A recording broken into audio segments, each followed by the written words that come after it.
Okay, good evening, lads. So, I'm gonna start with this guide mainly for the fact that because I wanna, of course, get the endings, but I also wanna go for endings 1 and 2.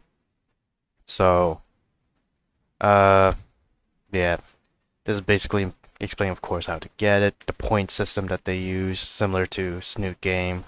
So, I think if I calculated right, by the end of the 10th part, I got 3 points for Inco. Wait, which was Inco? Shit, this is Inco, so 3 for Inco, or 3 for Inco, and then 2 for Olivia. So yeah, with that I got, of course, the green ending, which is 3, and for ending 4 we have to go a particular route, but of course we won't get into that until like basically the end of this Let's Play. But yeah, this also explains all of it, but I'm not gonna go through everything. Um, yeah, I just need help, I guess, to get the least points as possible for ending 1. Uh, so like basically fucking up everything, especially this one. Apparently I was wrong with I can't hate you. That was a point for no one, which kind of sucks, but whatever. Kick-Ass Hot Wheels Arcade.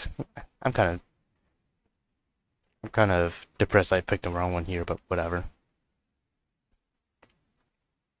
So yeah, ending 1, I'll just go through like choices that I didn't do, and then ending 2, I'll just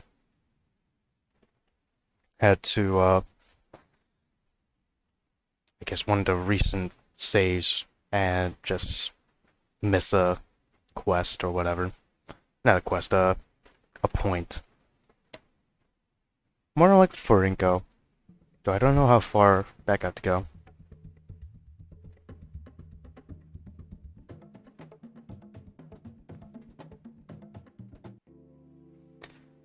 Ah, yeah. Yeah, I think I'm just gonna start and I'll skip to, like, the important decision. Alright, bros. At the first cross section. Uh, yeah, still have the guide, so... Yes. Uh, apparently this is where the points start to count for either Inco or Olivia. So, for us to get no points, we'll just not draw her on a half pipe. Just hold on to the sheet. So, hold on to the sheet. And also read the dialogue after this because, of course, we have never been to this. And there's also points where I actually lost points in the main gameplay, so once I get to the 4th ending, I'll do that. So, I'll just hold on to this. That way, Olivia will be spared from Mrs. Prockling's scolding. With the note safely in my pocket, I can focus entirely on the teacher's lecture, which was dragging on and on and on and... Suddenly, I feel myself leaning over to see what the wheelchair-bound girl is doing now.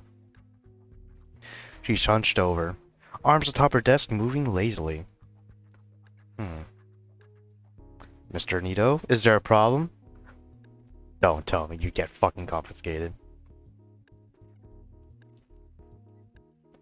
I bolt outward when the teacher calls my name and notice that a lot of eyes... Oh shit. A lot of eyes are now on me. Fucking hell.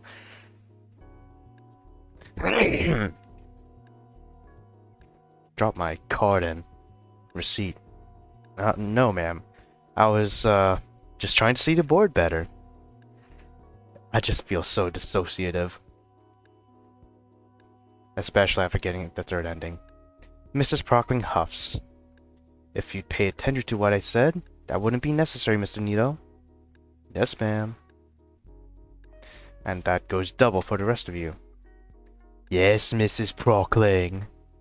1984. Good. Now where were we? Alright. The old world myth of... What the fuck? Magellianica, or what would be more accurate to say, is my home continent. Shut the fuck up! Don't be like... Let me guess, if this was a human, your ancestors were black. And you fucking crackerjack. I mean, yes, scientifically, but goddamn, maybe like... Even if it's just a generation removed, you're... Or 2 generations removed. You're so far out of it. Hell, actually no, yeah. Even a generation in, you're far out of that shit, man. I might be a first-gen American, but I fucking love America. Don't really care much about the Philippines. It's just there. But I'd like to visit it. Anyways, while she went on talking about her spider-infested homeland, Australia, I found my eyes looking back at a certain someone. A certain someone who was now looking back at me with wide-eyed shock. I'm caught in the briefest of staring contests. For once I managed to win. Olivia's head whips back forward. It stayed locked forward for the rest of class. But the last look I saw from her, that came from after the surprise. That one radiated anger. I feel the folded paper in my pocket, and my mood suddenly dips. I mean, no one else was adding to it either. That look plus the knowledge of what I had in my pocket? I take the note back out, unfolding it to see the singular doodle on the page. From the corner of my vision, I noticed Olivia raise her hand to Mrs. Prockling.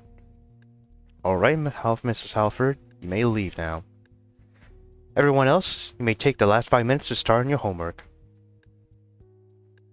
Olivia takes her time to pack away her supplies, occasionally glancing my way. Gone is the paranoia from earlier. It's now just become plain annoyance. As she's leaving, I sketch the first thing that comes to mind. Olivia waits at the doorway for Mrs. Prockling to open it for her. Her head turns my way one last time, and I hold up the doodle page with a big fat doodle of Prockling in the center of it. Oh my god. Her eyes widen again, though she's forced out when the teacher coughs meaningfully next to her.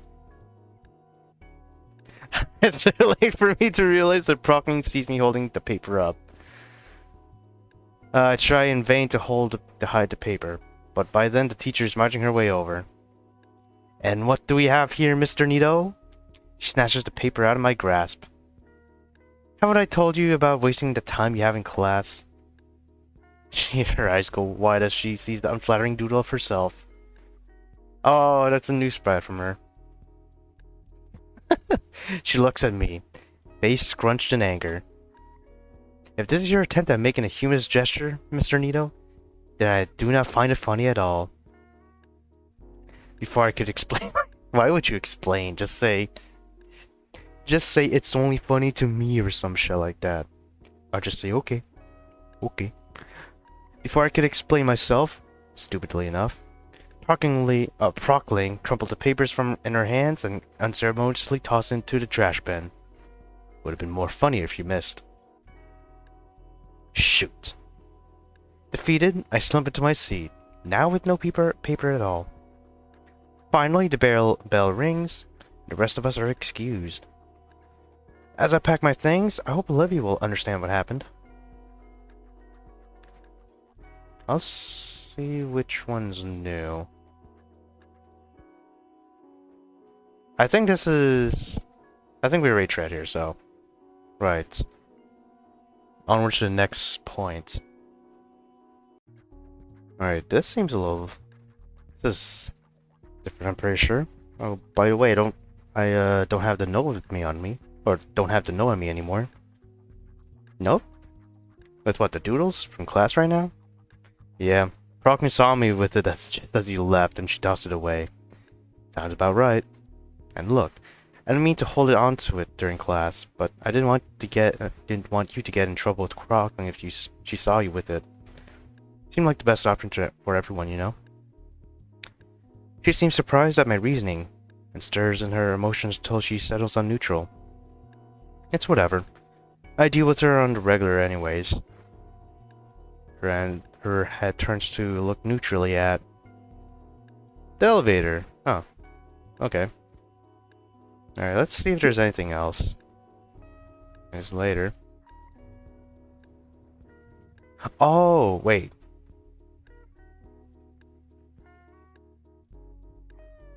Did we... Wait.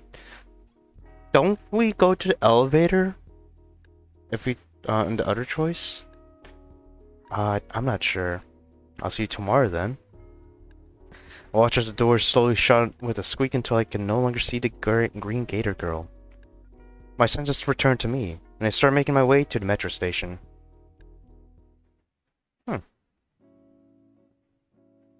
No, I think... we probably did see her with that. As I make the journey home, I look back to the progress I've made with Olivia. It's definitely been a rocky start, but I put it on unfortunate circumstances. Though maybe there were some things I could have done better. Les and Ben may have had a point about Olivia, but I'll keep trying. Okay, yeah. Alright, we never seen this one, but I'm pretty sure it's literally because I did not have saucy images enabled. But, there you go. There's our girl.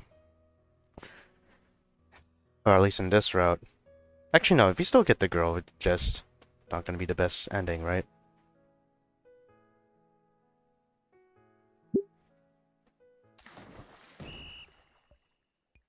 Oh, yeah. Oh, wait, we're near the next one. Okay. So, the third choice. The second choice, I already got wrong.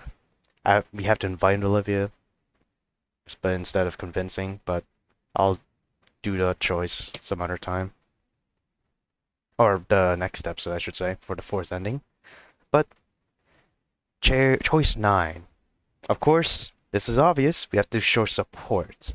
But, to not get the point, you gotta defend Olivia.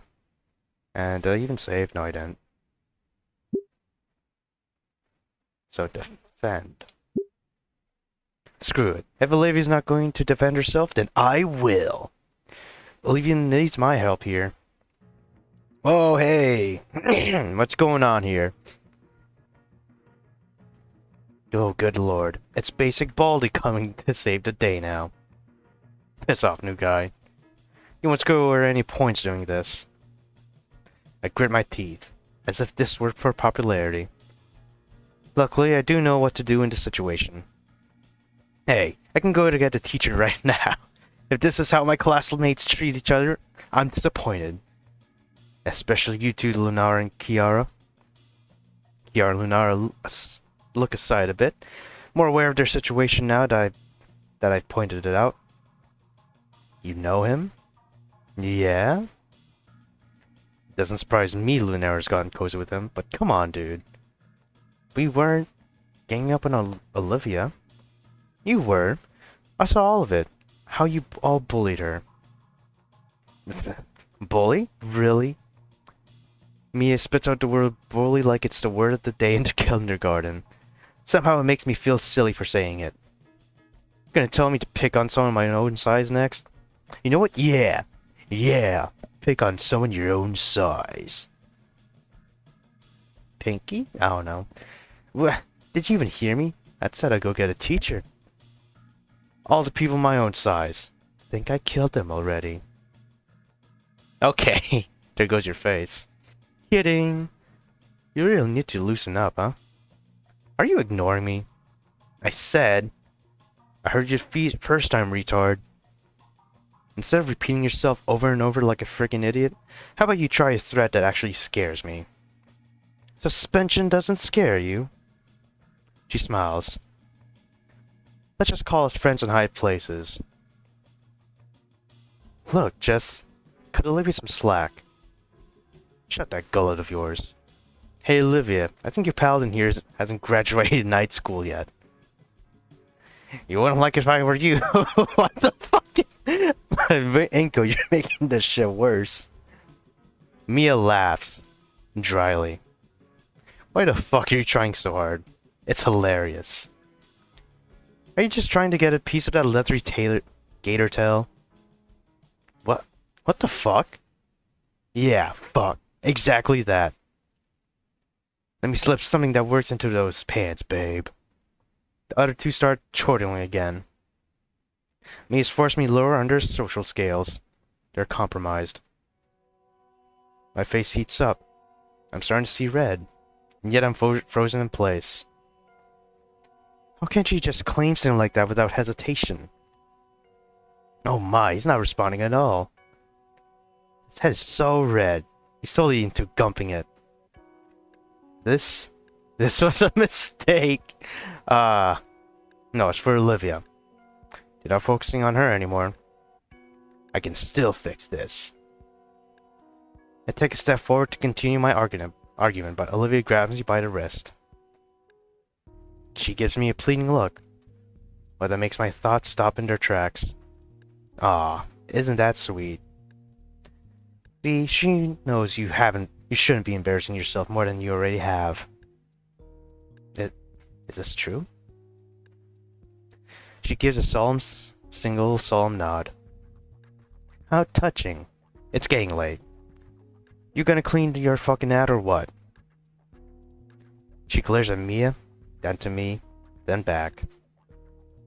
Another single nod. Oh, so I can try basically anything with you and it's no dice. But when things get rough for him, things change. Good to know.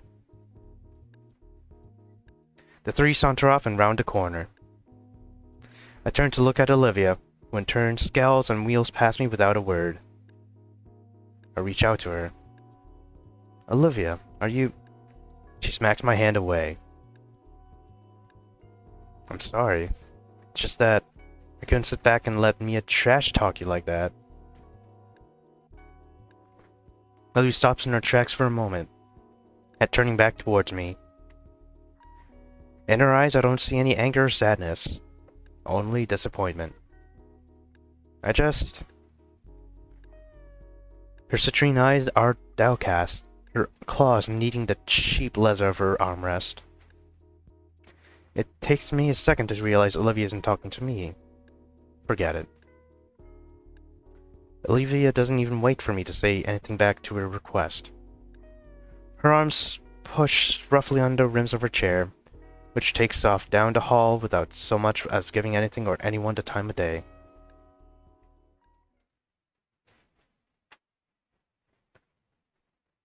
Well, damn.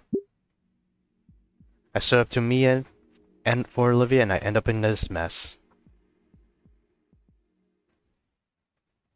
At least when you skip, it does stop skipping once you head into new dialogue, so that's pretty cool.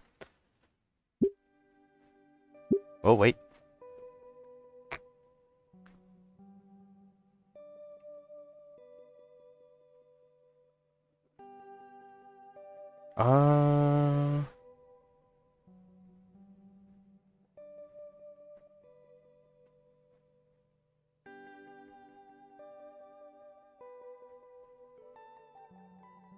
Shit, okay, I guess that's nothing. Alright. Save here. This is another place where I need to mess up.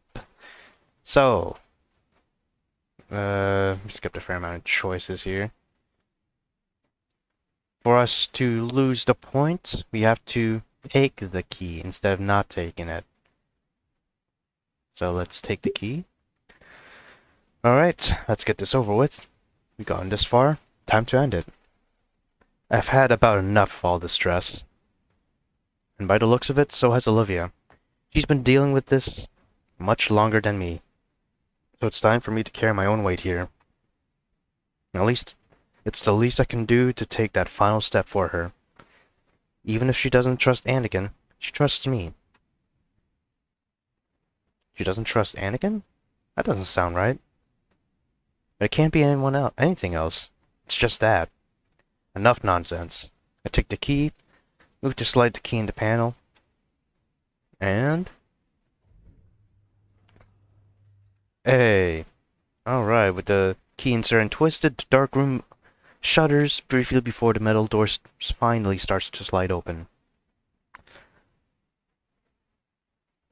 I think that's it, right? Is that really it? Huh, okay. New dialogue, lads. What's this? Okay, standing up for her, but thinking back to that confrontation with Mia, standing up for her there didn't really pay off either. But that was a while ago. I just don't know. I look over at the crowd again. The match is about halfway done, judging by the remaining health pools. Alright, so... This one... I already fucked up because I chose this one, which is not the right answer. You have to cheer on Olivia for point 4, I think? Inco? Or Olivia? But, yeah. There you go.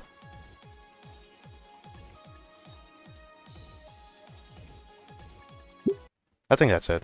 Alright. This is a non-choice, but I want to see if there's any variation of the dialogue if I press anything else other than chicken pizza. So let's go with the double tropical cheeseburger with pineapple sauce. SpongeBob is seating with this option. You sure? With onion rings? Right. Okay. Damn. There is no variation, but we're close to where we have to be, so... Fucking Vinny just hanging there is crazy. So... I'm sorry? Oh, damn it. I'm right-clicking, that's why. Alright, so... 3 questions here, but I will be going back. Because... fuck, what am I just want to see the different dialogue options, that's why. So, in general, if we just don't want to... I just want to get over this, just gotta press anything but go find Olivia. So, there's 2 options, let's go with the first one. Come on, Liz, help me out here. And the first thing you say is, it's not my fault, okay. It's not my... I mean, sure, I guess. It's not my fault they reacted like school children. Come on, Liz. Help me out here. I'm just trying to get everyone to get along. You think I don't want to? Not while you're snapping like that. And refusing to apologize? Apologize? For what, Inco? In case you've forgotten, I invited everyone here. This whole friendly outing was my idea, and at my expense. Yes, I attended it to be a date, but the least you could do is not be weird about it. I'm not trying to be weird. I just hate the idea of letting you guys down. You get me, right? Yeah. And can we try to smooth things over with Olivia? I got a plan. When she gets back, I can chime in. And then everyone can get along, alright? Sure. I guess that's the best for everyone. I really think this whole thing is a bit of a mountain out of a molehill. It was just one small argument. I appreciate it. I'll focus on my food, and what I'll say while we wait for Olivia's return. Liz offers to trade her bacon strips for a few onion rings. Sucker. Haha, triple R. Finally, Olivia comes rolling back to the table. I'm back. Hey, you were gone for a while. Yeah. Things cool here now. Oh god. I was actually about to say something about it to resolve everything.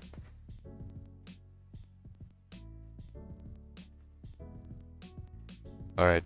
This is basically similar options to the 21st choice. But the only exception is that literally the bottom option of no one is right. Oh wait, wrong one. Or both of you being wrong is just not there. I just want to get this over with. Let's go with Olivia. I don't want to read this because I want to get this over quick. Olivia's changed. There's no need to hold grudges. You're friends after all. What would Damien think? You're right. Somewhat, but I think I get where you're coming from. Are we good? Yeah. Olivia? Yep. Thanks, Inco. Okay. I'm sorry for not reading it. It does not feel right. And I'm guessing I'm knocking out another stone for the 21st option. Wait, what? Liz is right. Olivia needs to think of others more. Olivia, you really did hurt Liz's feelings when you said you'd rather not be here.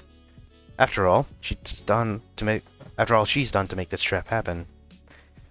And it is true you've been like this for a while. You said you had an inferiority complex regarding Liz. How much better than you think you... Wait, what? How much better than you think she is? Okay. It's still weird, but I'm pretty sure that's grammatically correct. But it shouldn't say anything in regards to your painting skill or how you deal with friends. Also, her sprite just changed. You made great progress since, and what Liz said to you wasn't called for. But you should really take other feelings into account more. Like how we do for you.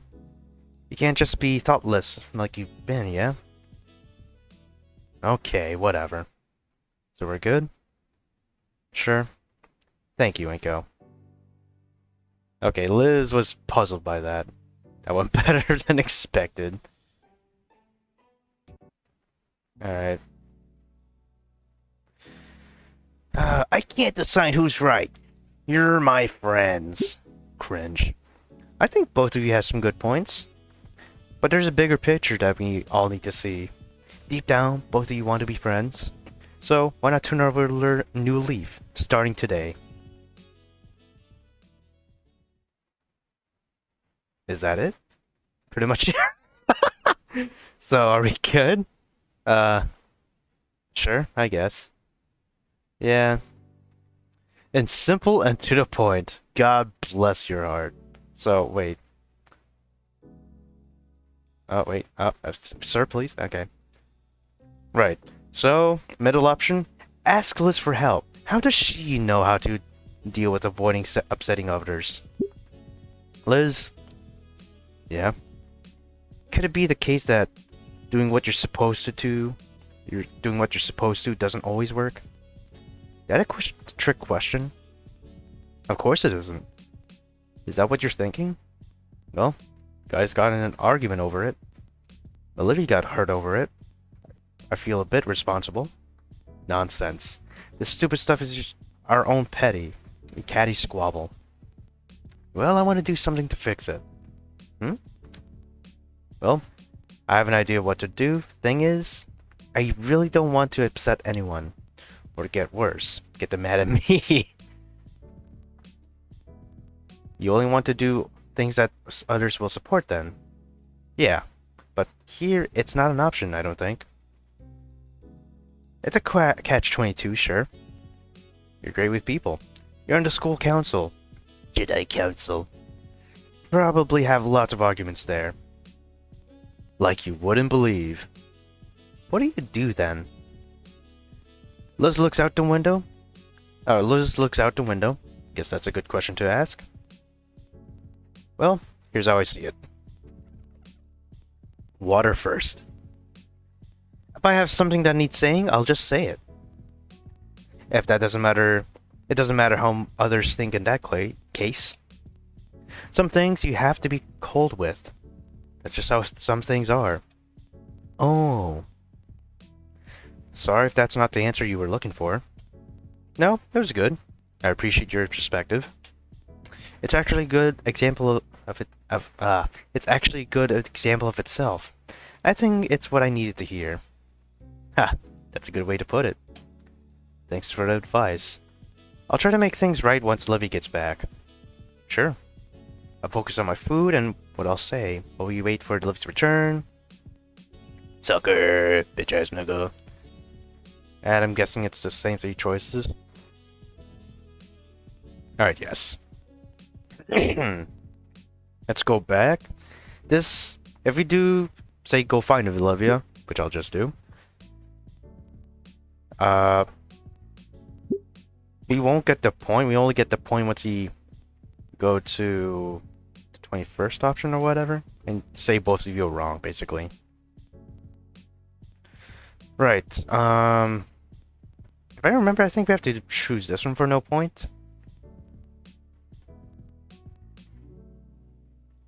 Okay, yes. Come on, Olivia is the one we have to choose for no points. Right? I know I just looked at it.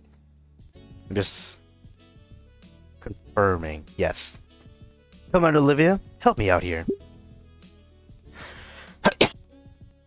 Okay, a bit similar. Starting up very similarly. Or exactly the same, I should say. When asking or saying, let's come on for help. It's not my fault they actually reacted like school children. Olivia, hear me out. What? You just admitted yourself you were expecting that from Liz, yeah? You know how she's been feeling. I want to smooth things out with everyone. Can you please help me? She's the one that snapped at me. What do you want from me? Just to consider her feelings. She's already down because her date idea fell through. And then you said you didn't even want to be here. That's not what I said. It basically was. She's doing something nice for us, Olivia. I've been trying to include everyone in the conversation. It just needs to happen. There's no need for us to have any ill will towards each other, right? Yeah, I know. So, can we try to smooth things over with Liz? I got a plan. Once we get back, I can chime in to the argument and put it to rest. Fine. But you're helping me when I do finally get to the painting. You got it. So, ready to go back? Her smile seems to travel all the way to her tail as it bobs alongside her head's nod. Sure.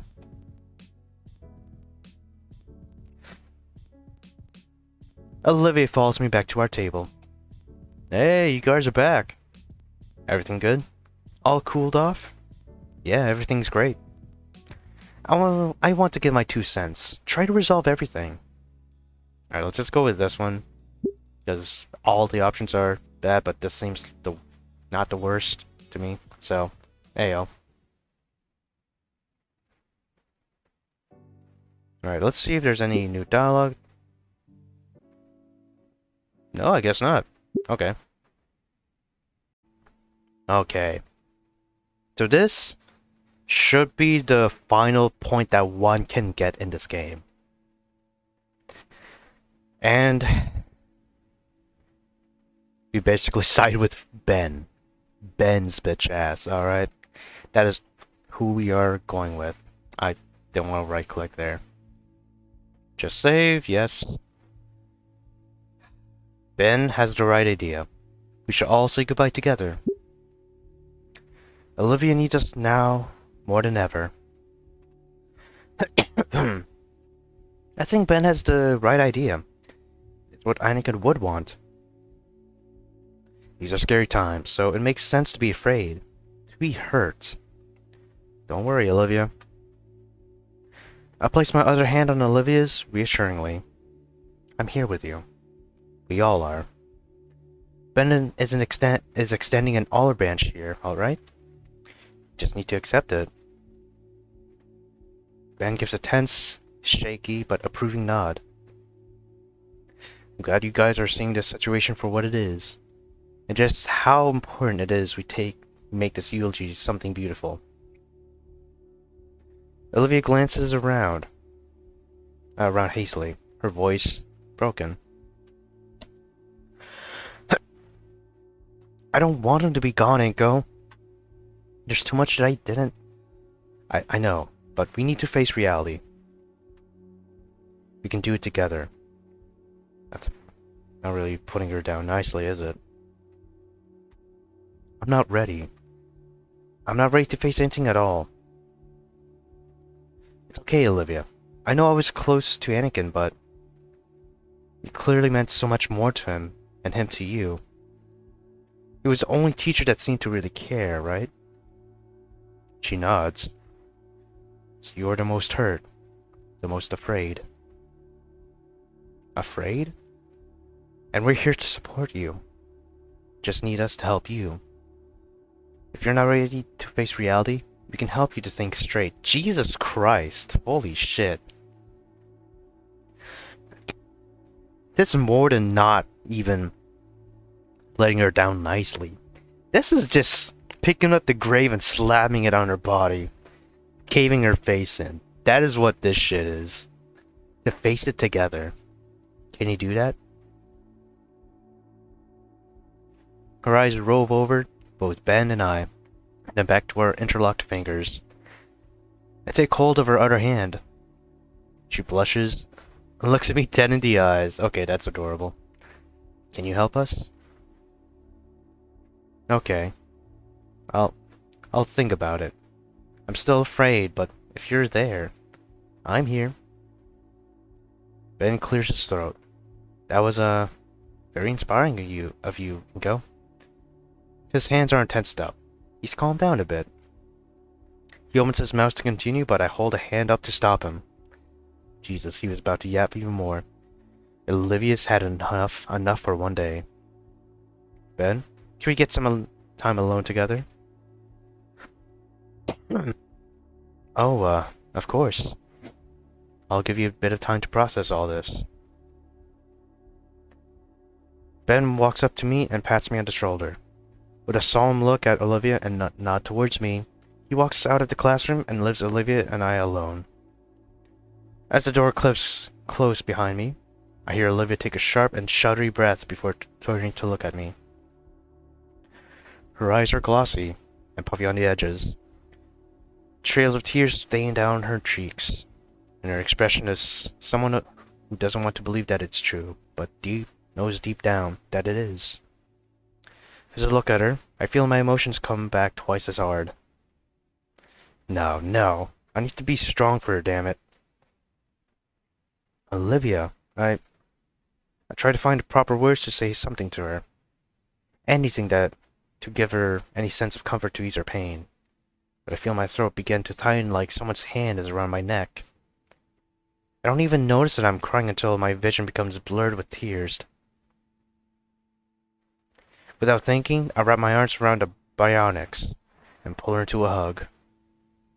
Olivia seems shocked at first, frozen by my sudden reaction.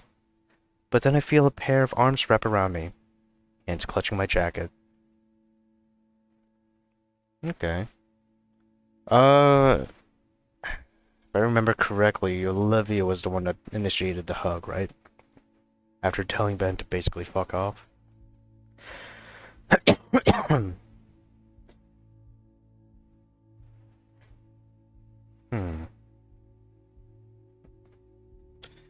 Anyways, Olivia begins to sob softly into my shoulder.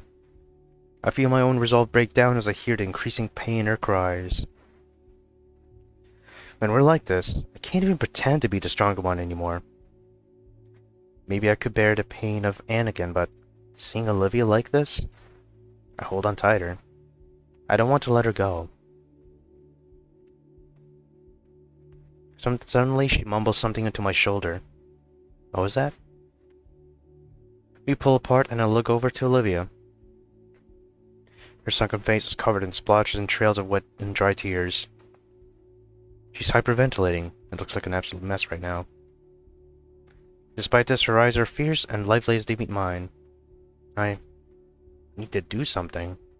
Right now? Oh shit, okay.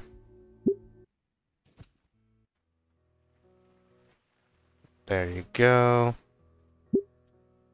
Right. There shouldn't be any... Yeah, there's no other choices no other mandatory choices, but there are other choices near the end. I'll see to it if there's any other dialogue I can get out of it. Alright, let's just save here for fun. So we tucked her in, I believe. Let's give her a kiss goodbye. Wait.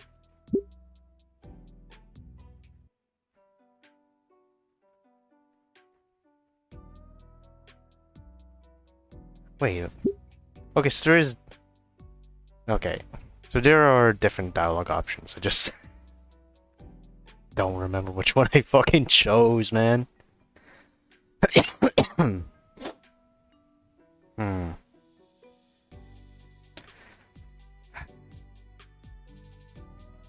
God,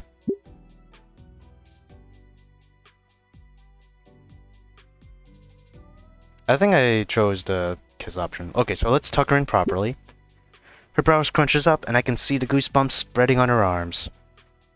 Going down, I take the edge of the blanket and bring it back to over her. As I turn away from her, something catches my wrist. It's Olivia's hand, okay. How about I leave her be? I'd hate to wake her up.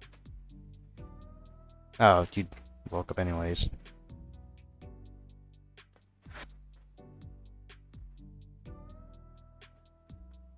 Alright. Ooh, there's the sauciness. Okay, another saucy image. There you go. She really has that fucking gut. And I feel ashamed to fucking say that, but goddamn! BBLs would be fucking jealous of this. Right, Jack? Why are you on my bag? Why do you always find that so comfortable? I have a leather duffel bag that I sometimes use, but it just, for the most part, stays on my floor, and my dog comes and he just rests on it. I find that nice. Interesting as well. She's on me.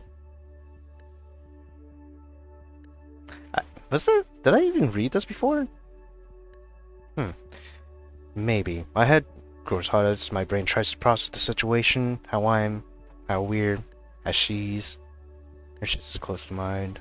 Okay, I think we did actually read this, it's just we didn't get this, of course, thing because of the notification. The saucy images was not enabled. It's deep, slow, and with a subtle but noticeable rumble with each exhale. If I focused hard enough, I could probably feel her heartbeat. Maybe she sleep crawled into the beanbag and didn't realize that I was on it. I should probably wake her up so she can get back to her bed. Anytime I try to move, her limbs cling tight around my body like a boa constrictor. Yeah, we did read this.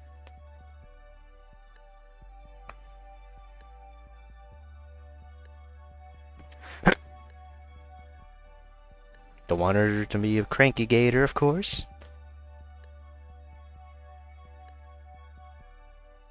Hell yeah. Alright, confrontation about what Mia had done to the random shit in the elevator. Not in the elevator, near the hall one night. Or when she actually glitter bombed herself. Now, Mr. Nito, you can give me your side of the incident.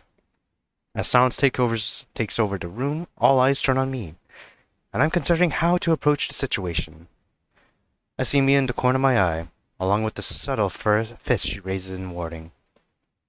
Recalling how badly she had thrashed that hallway causes a chill to run down my spine.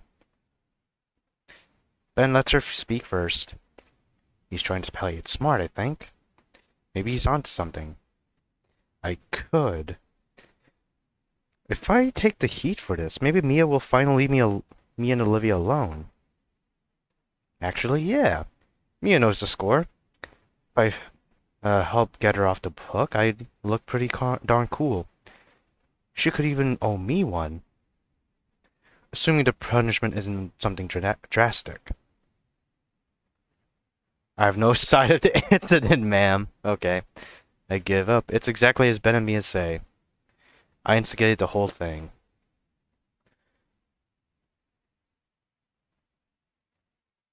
A hush gasp manages to escape from Mia, but I ignore it and keep talking. I've been dealing with a lot lately, and when she was passing by, I remembered how she targeted me in PE on my first day, and I just saw the opportunity. Well, Inco, I'm very surprised. I'm glad you're willing to be so honest and accept responsibility for all this. It shows character. It grinds against my soul to lie and throw myself under the bus, but I nod and smile along. It's for the greater good, after all. Well then, I also appreciate the show of character, but we're still going to lay down the law here. Ben clears his throat loudly to draw the focus back on him. Mrs. Scalar, if I may, it's clear emotions are still running high. The damage to the hallway will be fixed over the weekend, and nobody was seriously injured, yes? People could have gotten hurt, and I get that, but I consider the circumstances. Inco is in mourning like the rest of us. On top of losing a teacher, he's lost a mentor as well. Is that not punishment enough? So he's actually helping us this time. That's crazy. Do we really need to throw the book at the only human student during a tragedy? During an audit? Scalar scoffs and grimaces.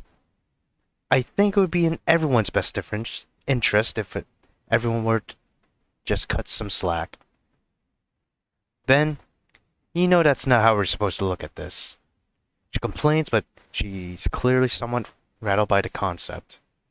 Look, here's what I'm seeing here. Mr. Nito had some grudge against Miss Moretti, which she acted on with the camera flash. And this had the unintended effect of getting her hurt. So the whole thing effectively started with an accident, I mean. Yep, that sounds about right. Scalar turns her gaze to me next. I nod my affirmation. Then Scalar looks at me afterward, her eyes narrowing like daggers. Ben discreetly nudges Mia with his elbow. Huh? Oh yeah, that sounds like what happened.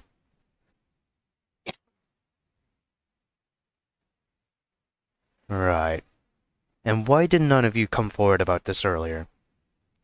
Inco and Mia are both friends of mine. They were confiding in me about this situation. They both apologized to each other already. Scalar's glare comes my way once again. You forgave each other. God damn it. Anakin taught us a lot about forgiveness, ma'am. It's the light side of the Force. That was good. Scalar's glare switches back over to Mia. And you, Mrs. Moretti? Mia stares right back, the gears turning in her head. The fucking petrol head she is. God damn it.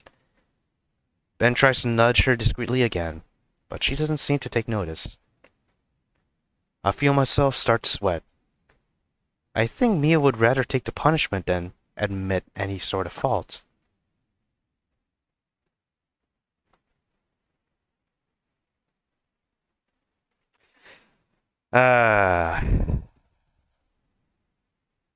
This is more than a Mexican standoff.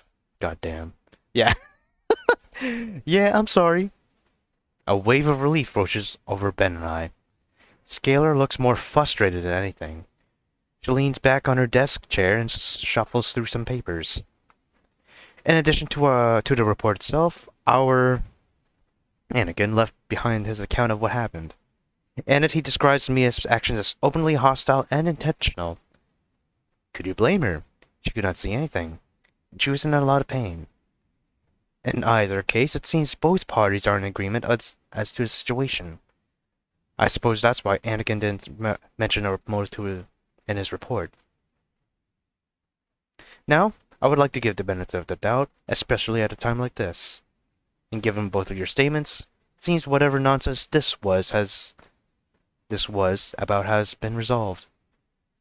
Still, though, at the bare minimum, I'll have to give you both a day of Saturday detention to help clean up the mess. Afterwards, we'll have another talk to discuss this further. My reading is actually depressing. Ah, shoot. Still, this is better than it would have been otherwise. I'm sure Mia is satisfied. She's slouching in her chair pretty hard at this point, feeling completely unthreatened. Principal Scalar dismisses us. Mia skips out of the office without another word, leaving both Ben and I. We quickly follow suit, not wanting to bother Scalar anymore. Once we're out of the hall, and the door clicks behind us, Mia props herself against the wall beside Ben. So, am I in the clear now? Almost clear. You still need to come in on Saturday, but after that you'll be good. And the meeting after? Don't worry, I can easily make that not happen. And my record? As good as scrubbed, but I'm pulling some big favors to make it happen. Mia lets out a deep sigh. This is why I love ya. Ben's face turns fuchsia in seconds, and yet he's wearing the largest of smiles. You are being used, my guy. You are being used. You gotta see it, but I guess this is either your first girlfriend or this is the best girlfriend you ever had. Or she's doing a lot of shit for you. Ah. Or maybe she is. Good game. I just say that. Thanks. In a blink of an eye, Ben is now the one up against the wall, Mia looming above him with her hand right beside his head. Oh, just wait till later, Benny boy. What about me? For once, Mia wears a smile without any threat behind it. Yeah. Good work there, monkey boy. I wasn't expecting you to play along so well. It felt like the easiest way to handle things. So you, what, wanted to take the blame then? I mean, it worked out in the end. That it did. See? But also, that's me extending an obelisk branch. Both parasaurs stare at me as though I grew a duckbill. To you, Mia. I just wanted to get along. Come again. Mostly, I'd like you to stop harassing Olivia. I think we can work something out. Well, aren't you special? And I mean that in the best way. Such self-sacrifice. For friendship. Ben could learn a thing or two from you. Alright, just for you, I'll leave little grumpy Miss Guts alone. Ben steps towards Mia with concern etched on his face. Mia, you were messing with Olivia?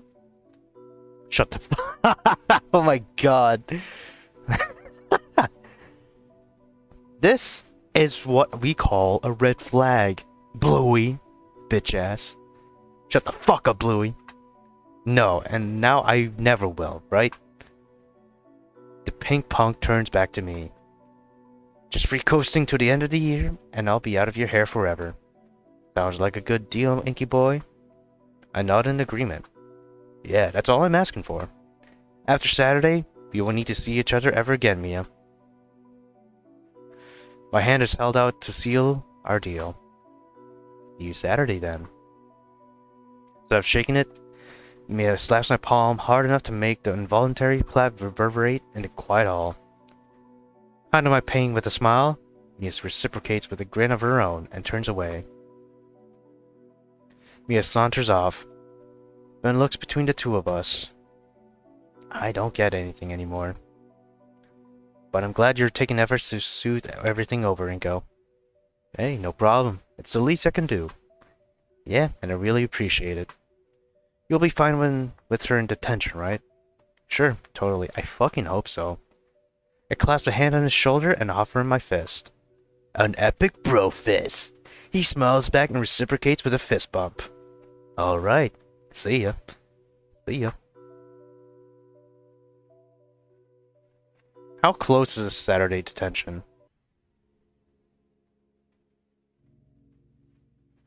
After school, I took the metro back home to shower and put on some new clothes.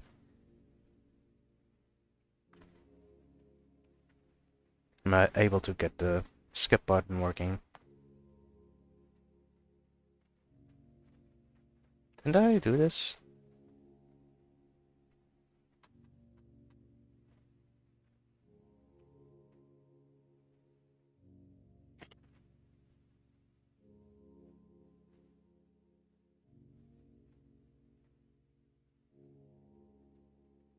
Oh, you're doing the thing now. You're shoveling now. Okay. Better to do this now than later. 30 minutes later, I found myself collapsed on Damien's couch and let my head rest against the comforter. God, my body aches as I finally feel the full toll of my efforts. Made worse by the heat of the room, I feel dizziness overtake me. My head twists as the room swirls around me, and until I can see Olivia's bedroom door. My eyes linger there as I consider getting up to see her, or just giving her some time to come out.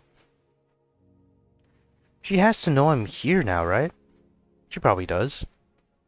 She also probably doesn't want to do her silly knee walk thing again. I think that's some overlap of the comments. I do hear the TV inside.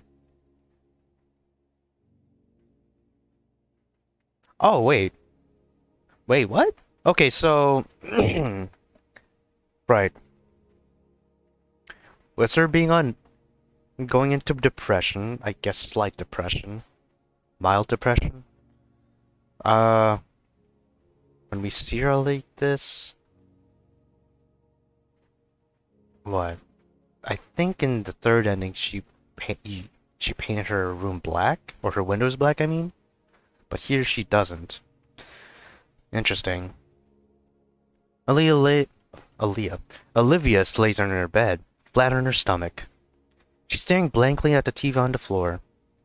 Can I come in? Olivia gives a slight grunt of approval. What you watching? One of her claws lazily gestures to a pile of DVD cases. It's a box set of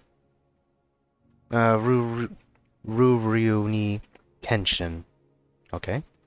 You've been watching this all day? That's a yes then. You doing okay? Hmm. My day was kind of rough. Class is different, you know. Hmm. Yeah. Jesus.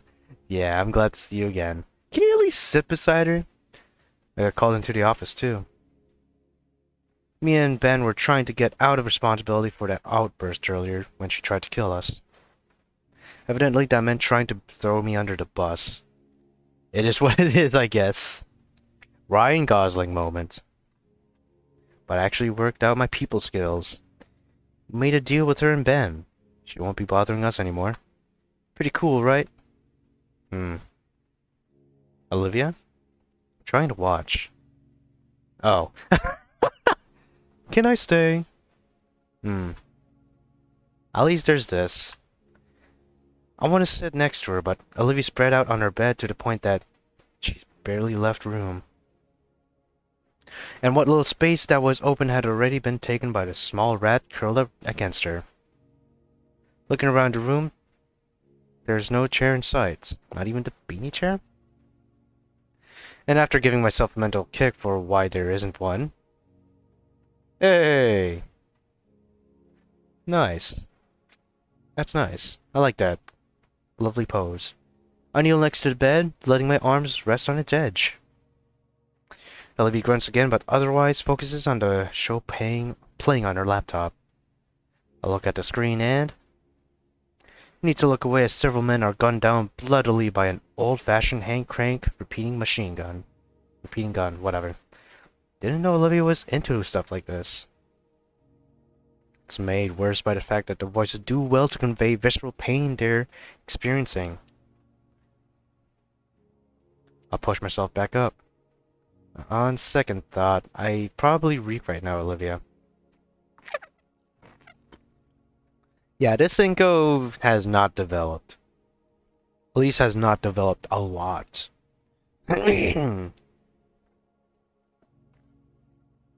even technically, the fact that you chose all the wrong options for the important choices, it just shows that Olivia, in the narrative, or in the writing, I guess, yeah, the narrative, she grows a lot more, or at least a little bit more than Inco, which Inco right now just seems to not grow that much. Maybe be more manipulative, but not really growing much as a good person. I'm all sweating from snow shoveling, and I don't want to put you through that. Another grunt, though this time there's a tinge of something in it. I should head home so I can clean up. If you need someone to talk to you, you can always text me, okay? Her head kind of bobs, but her eyes remain locked on the screen. With hesitant steps, I back away from Olivia and out of my room. Out of the room. When I open the front door, I hear someone calling out from the kitchen. Yo, Winky, leaving so soon? Damien's head hovers just over the refrigerator door. Yeah, I should start heading back. Really? With a quick whop of his tail, the fridge is closed, and Damien comes to me offering one of his prized cans of soda. Olivia wasn't looking so hot when I checked on her earlier. Aren't you worried about her? I accept the offered beverage with a nod. She's fine. She just wants some time alone. You think so? She's just binge watching some old show and not giving anyone else the time of day. You're really going home so soon? There's nothing I can really do, Damien.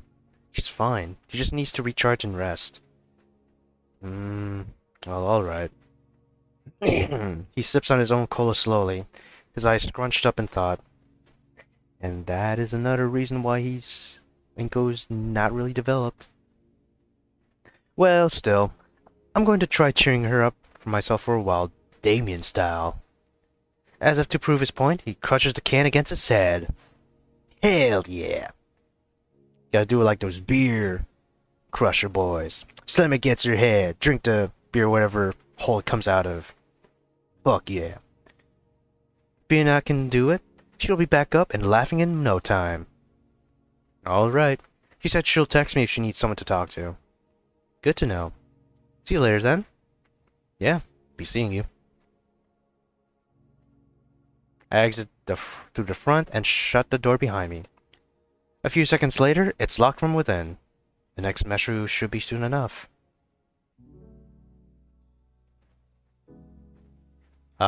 Saturday detention. As instructed, I showed up at school that Saturday to clean up.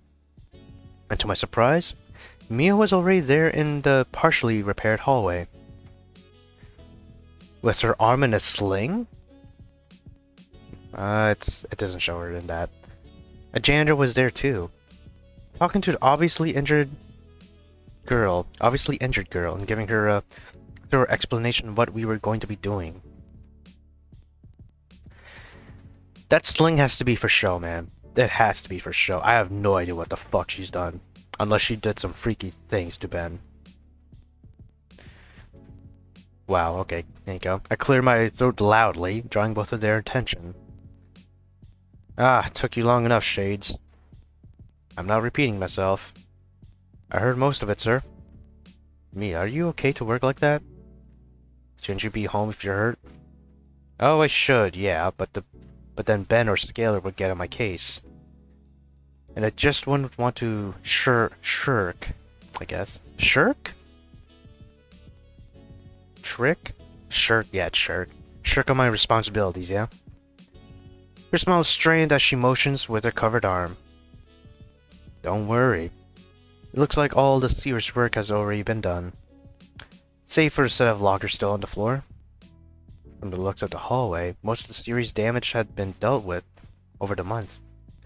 The janitor rolls his eyes and holds out a pair of push brooms. I take both. Could you give her a dustpan, sir? I'm sure I can do this part by myself. Thanks, Inco. With an affectionate pat on my head, Mia moves to the wall and leans against it. I guess that's where she wants me to push all the trash to, then. I'm glad she's also thinking ahead. I'm pretty sure she's still using you. While the janitor goes to fetch a dustpan for her, I get to work. The next hour or so I spend studiously pushing all the debris on the floor towards Mia. Every time I look up, she offers a smile and thumbs up, and occasionally hear her cheer me on. Wow.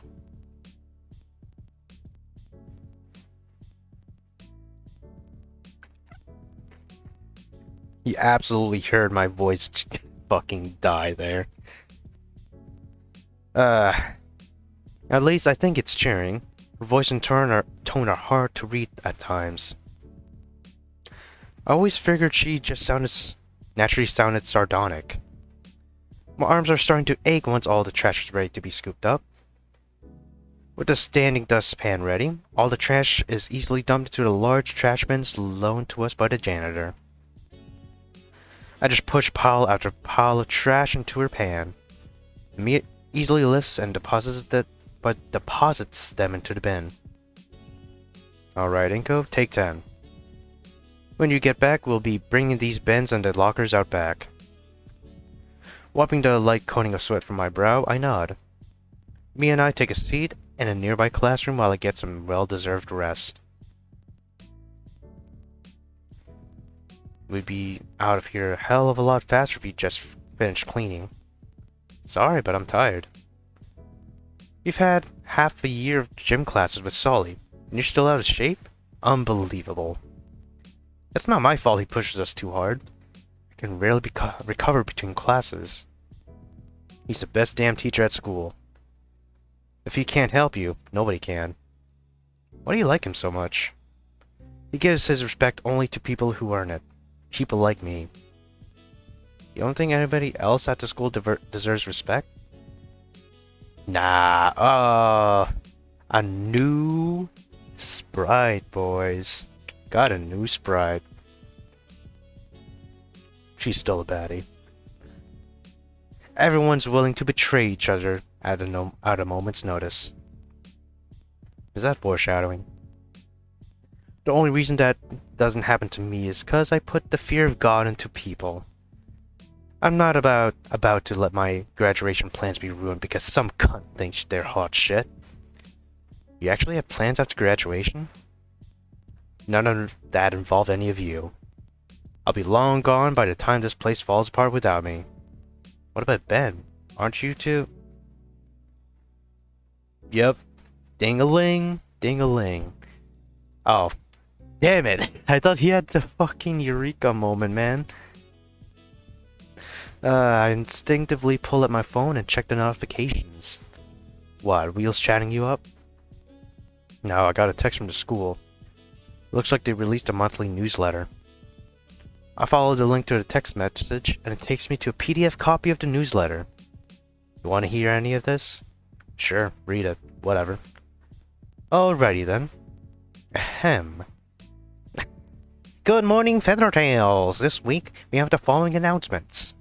Skip anything related to studying or our lazy-ass sports teams. Alright, oh. To all our students, you are invited to St. Hammond High School's 201M 2023 BC Winter Formal. Immerse yourself in the serene beauty of the wintry night sky with music, food, entertainment, and much more. We also will be hosting a special memorial for one of St. Hammond's finest teachers who has recently passed. Mr. Anakin Skywalker.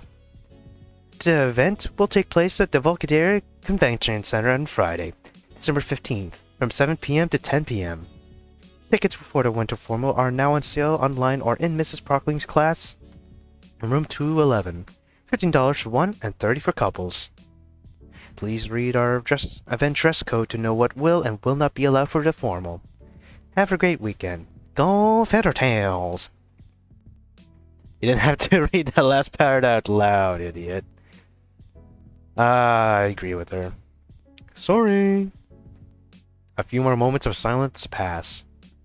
Are you planning on going? Yeah, after your lazy ass is done with the rest of the cleanup. No, I mean, going to the winter formal, you fucking pink highlighter. Cunt. Absolutely. It's one of the few things here worth doing. And I know Ben's been looking forward to it too. Working night and day to get things ready. Ah man, organizing that whole thing and courting Mia the whole night. Hope you can take it. In any case, my muscles feel noticeably less sore than they did before. As I stand up to stretch, Mia makes a show of groaning and exasperation. Finally. Now go finish so we can go home. Finish? Gotta move the new locker in, dumbass. Shoot, forgot about that part. How about we just both leave? Whatever. I spend another half an hour moving the filled trash bins while Mia serves a kind of moral support. All that's left are the lockers. I'll kneel down by the freshly unpackaged metal lockers, my hands braced at their base.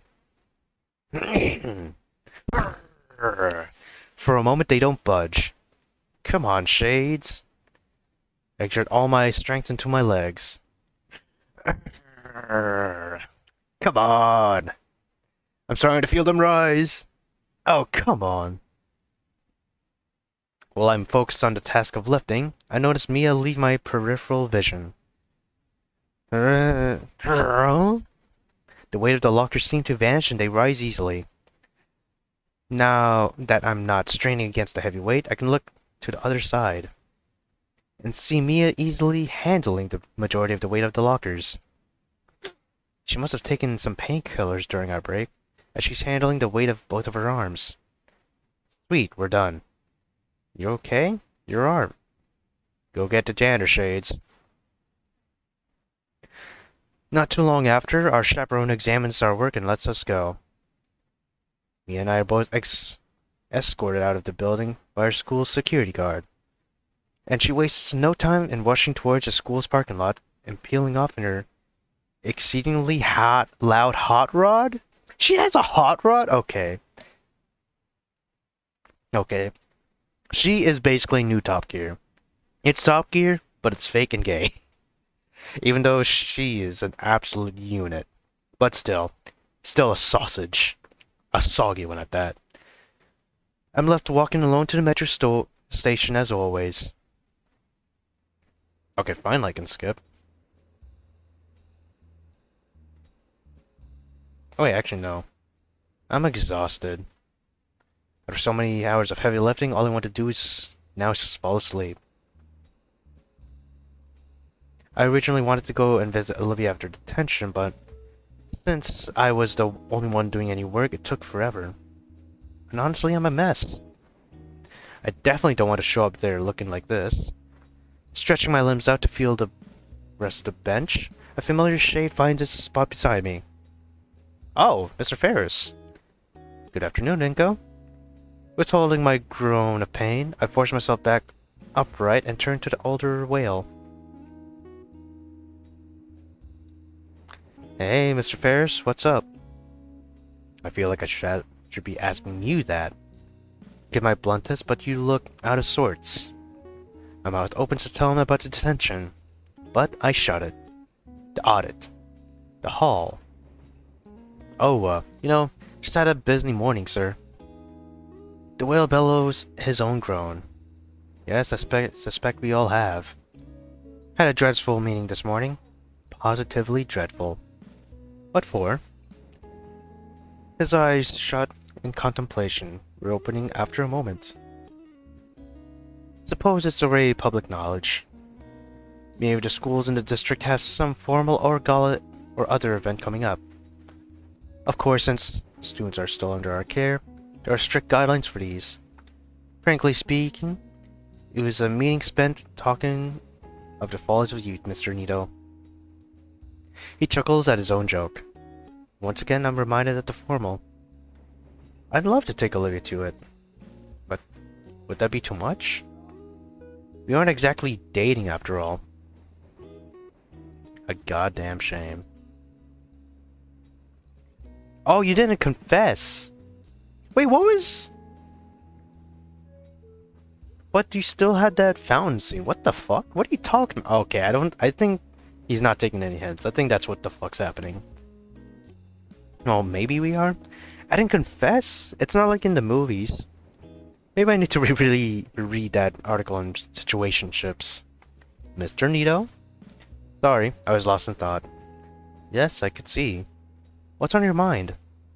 An awkwardness settles in my stomach. It'd be weird to just vent my problems to someone I barely know. But on the other hand, this is Liz's uncle. Plus he's a lot older. I'm sure he'd have some good advice. It's at least worth a shot. I wanted to ask Olivia to the dance, Mr. Ferris. Mrs. Halford. Well, I think she's a fine young lass, Inco. I know, it's just, I don't know if she would want to go. Left unsaid was the reason for her current mood. But thankfully, Mr. Ferris understood the unspoken half, as he gave a solemn nod. I see. I've been in your shoes before, Inco. Which, by the way, They don't have in my size, regrettably. Over the years, I found out when my wife is feeling down, fresh air helped bring her spirits back. Fresh air? I mean, Olivia has been cooped up in her home for 2 days already. And likely for a lot longer, since she's without her wheelchair. I hope it's repaired soon. Yes, an open-air date of some kind. A chance to really stretch her some time to stop and smell the roses, so to speak. It's the best idea I've heard so far. Plus, we haven't had a date yet. I could take her out somewhere. If it goes well, I could ask her for the formal right after. Make it even a surprise for her. But where would I take her? I really don't know Volkadera that well, sir. The older man grins and... Oh, ugh. Damien wasn't kidding about those teeth. Oh. How fortuitous of you then. That I might have the perfect date spot for you. Bringing up a positively tiny suitcase. I guess stripped relatively to his size, kind of like how Jack's hand is to a water bottle. Mr. Ferris reaches in and withdraws a slip of paper. Every year I would bring my wife here, so that she can enjoy the winter night while still staying warm. I'm sure this will be to your liking. I need water. You can hear my voice going again. I'll take the sheet and scan it over. Ah. That's a flyer for the Volkadera Pier? With an event list right beneath it. A date on the pier? I can see multiple things to do there just from the photos printed on the page. Games, food, even some carnival rides. It's perfect. Thank you, Mr. Ferris. His smile widens, but I contain my urge to flinch. Think of it as my thanks. For helping me with the fashion advice. Before I can think of more, I notice that my stop is coming up. I stand up and nod gratefully to Mr. Ferris, already reaching for my phone. I figured I'll ask Olivia now, and we could decide on which event to go to once she has her chair again. I spent all of Sunday combing over the paper Mr. Ferris had given me. I wanted the day to go perfectly, which meant outlining an itinerary for that day. When I told Olivia, though, she seemed reluctant to go. She was really down in the dumps. You're not supporting her, man, that's why. That only makes my conviction to take her all...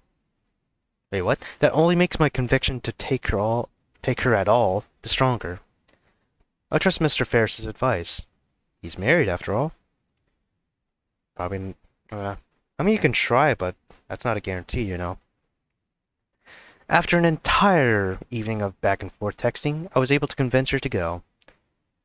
She said her new chair was coming Friday night, meaning that Saturday was the perfect day for our date.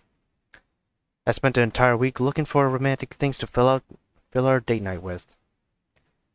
I still had to suffer around through classes, which felt pointless without Olivia or Anakin around. I had finished mapping out our pier date by Thursday. However, that same day I got an email notification.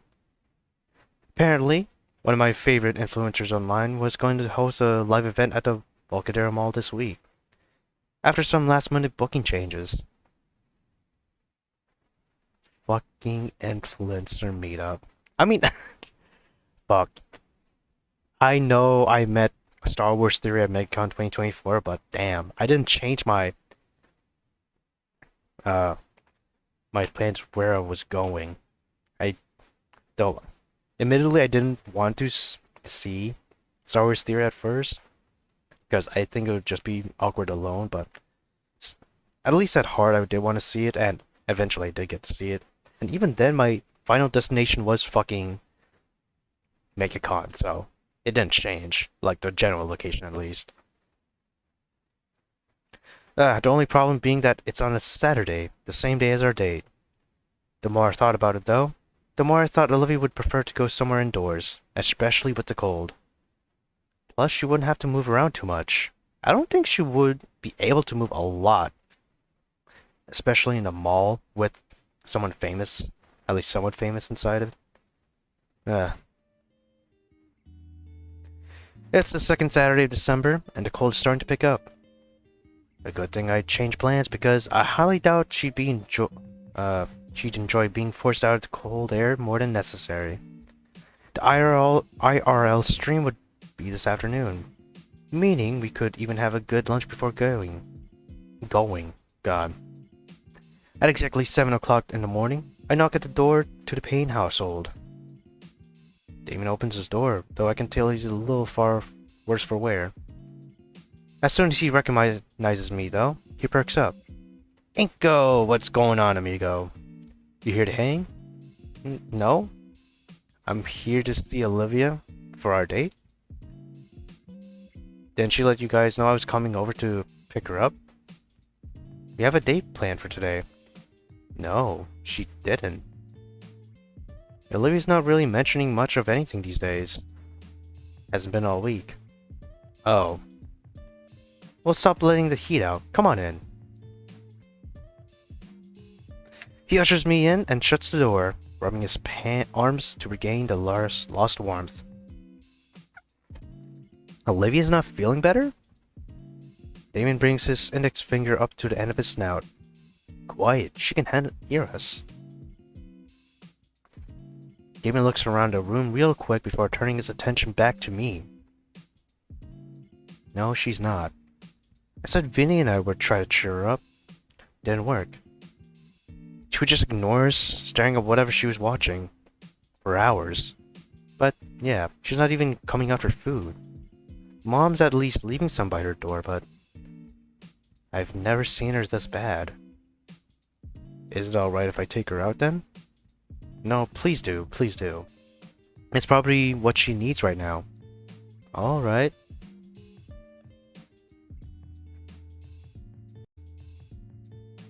I go to knock on Olivia's door. When there's no response, Damien raised me to go in anyway. Aw, look at her. At least she's not under the sheets, so there's something. As before, Olivia is on her bed. In a similar position when I saw her last. Hey, you still want to go to the event? Come on, you said you wanted to go earlier. You need some fresh air.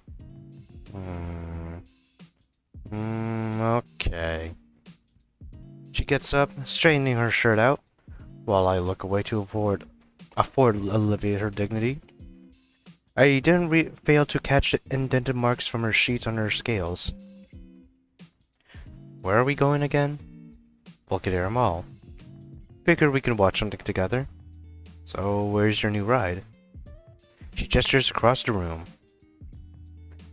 By her door, laying on its side, a large unopened box. God.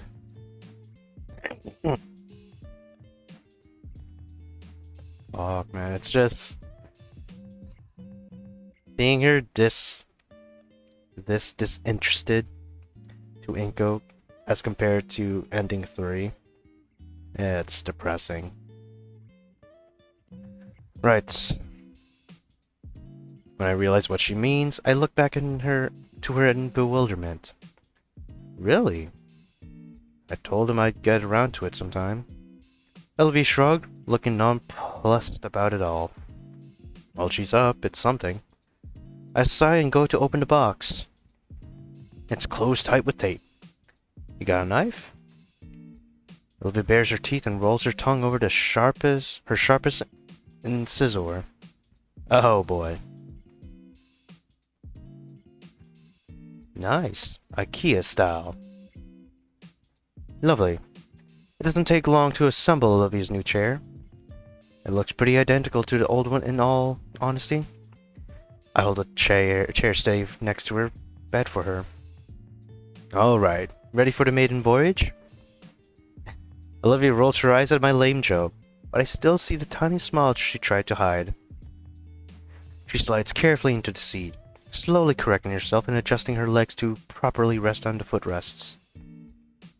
I release the handlebars, and Olivia takes her wheels in mind and hand. The small grin is there again as she handles the wheel slowly, pushing and tugging at them. It takes me a moment to realize she's actually testing the chair. To me, it looks like she's silently dancing to a tune only she hears. Finally, with a nod, Olivia looks to me. Alright, I'm ready, Inco. Nodding back, I hold open the bedroom door. I wave to Damien as we leave. Olivia doesn't seem to even see him. Maybe she's ignoring him. He waves back still, even tossing me a thumbs up for luck. Mr. Ferris was right, as even in the cold air I can see Olivia's spirits slowly return. I can't wait to get to the mall now. I'm actually going on my first date. Godspeed, I guess. Oh my lord, look at how generic it is. And this store next to at the right end of the picture is fucking closed. There's a camera beside it too. Or maybe that's a spotlight, but this area just looks dead. I wonder what this is. I won't be surprised if it's a convention center though. It could be that. Anyways, Volcadere Mall is a pretty large shopping center, nested in between the skyscrapers of the city. Above the first 3 floors of department stores and restaurants, you can see another dozen of office space, all looking down on traffic below. Working here must be pretty convenient. If this place had an apartment building built in, you'd never have to leave. Part of that has a certain allure, but thinking it also sends a strange feeling of dread. Man, this is boring. The event is between the food court and cinema. Supposed to be a 2-hour meet and greet where he would hand out some merch and let the audience participate in a live review of a movie, but it's been a while and we still haven't started. The area is crowded with dozens, maybe even 100 of other people waiting for Hank. Hank? His name is fucking Hank? Oh my god. And the picture does betray that, it does betrays the wording of the novel here. The other attendees are not exactly the best when it comes to looks, or smells for the matter. Most are either on their phones or look like they're about to pass out in their chairs. A few are talking among each other, albeit very obnoxiously loud and spirited? Yeah, let's go with that. Olivia and I were barely able to beat the lunch rush, and the remains of our Chinese fast food lie in a pile on our table. God damn. The event should have started half an hour ago. Where's Hank and File? Hank and File. That has got to be a reference to a YouTuber. I'll just type Hank and File.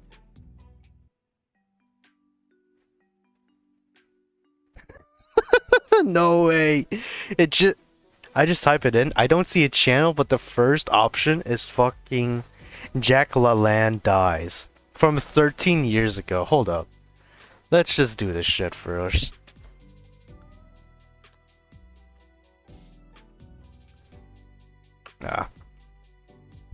Is the first option here? No! What? Roblox, Penons. It's got 168k views. And then there's Jack LaLanne Dies. Mahalo News. Holy shit, their last upload was 12 years ago. Wow. NY tells women not to tempt rapists. That's crazy.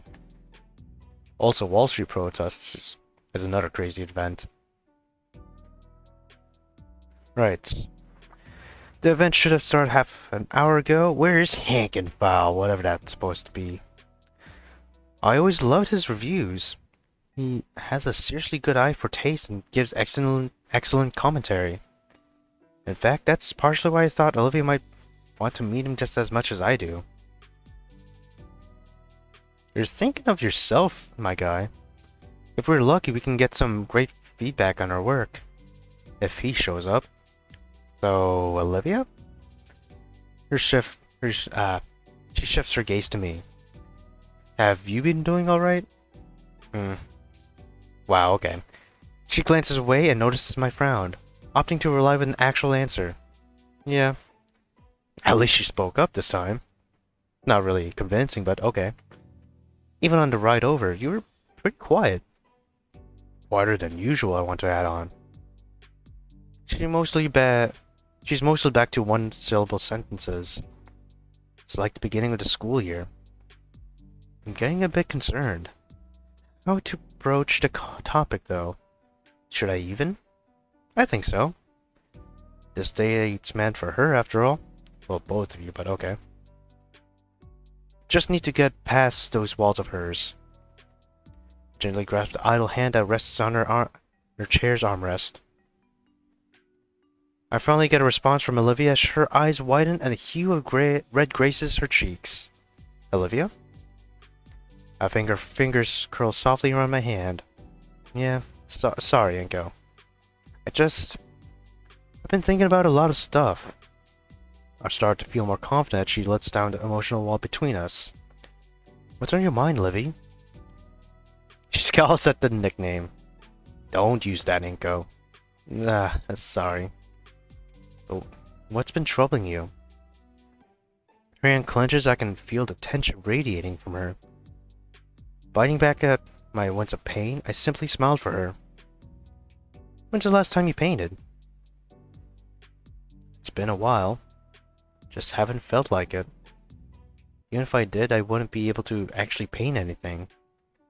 You're quitting painting? I didn't say that. I just don't have it in me right now. I might again, sooner or later. You don't have it in you? Everything just seems like a pain right now. Doesn't have it in her. Damon mentioned she hasn't even left her room at all this week. Hold up. Actually, no. Never mind. Doesn't have it in her. Oh, wait. I already read that. I'm sorry. Texting a friend as well. A little bit.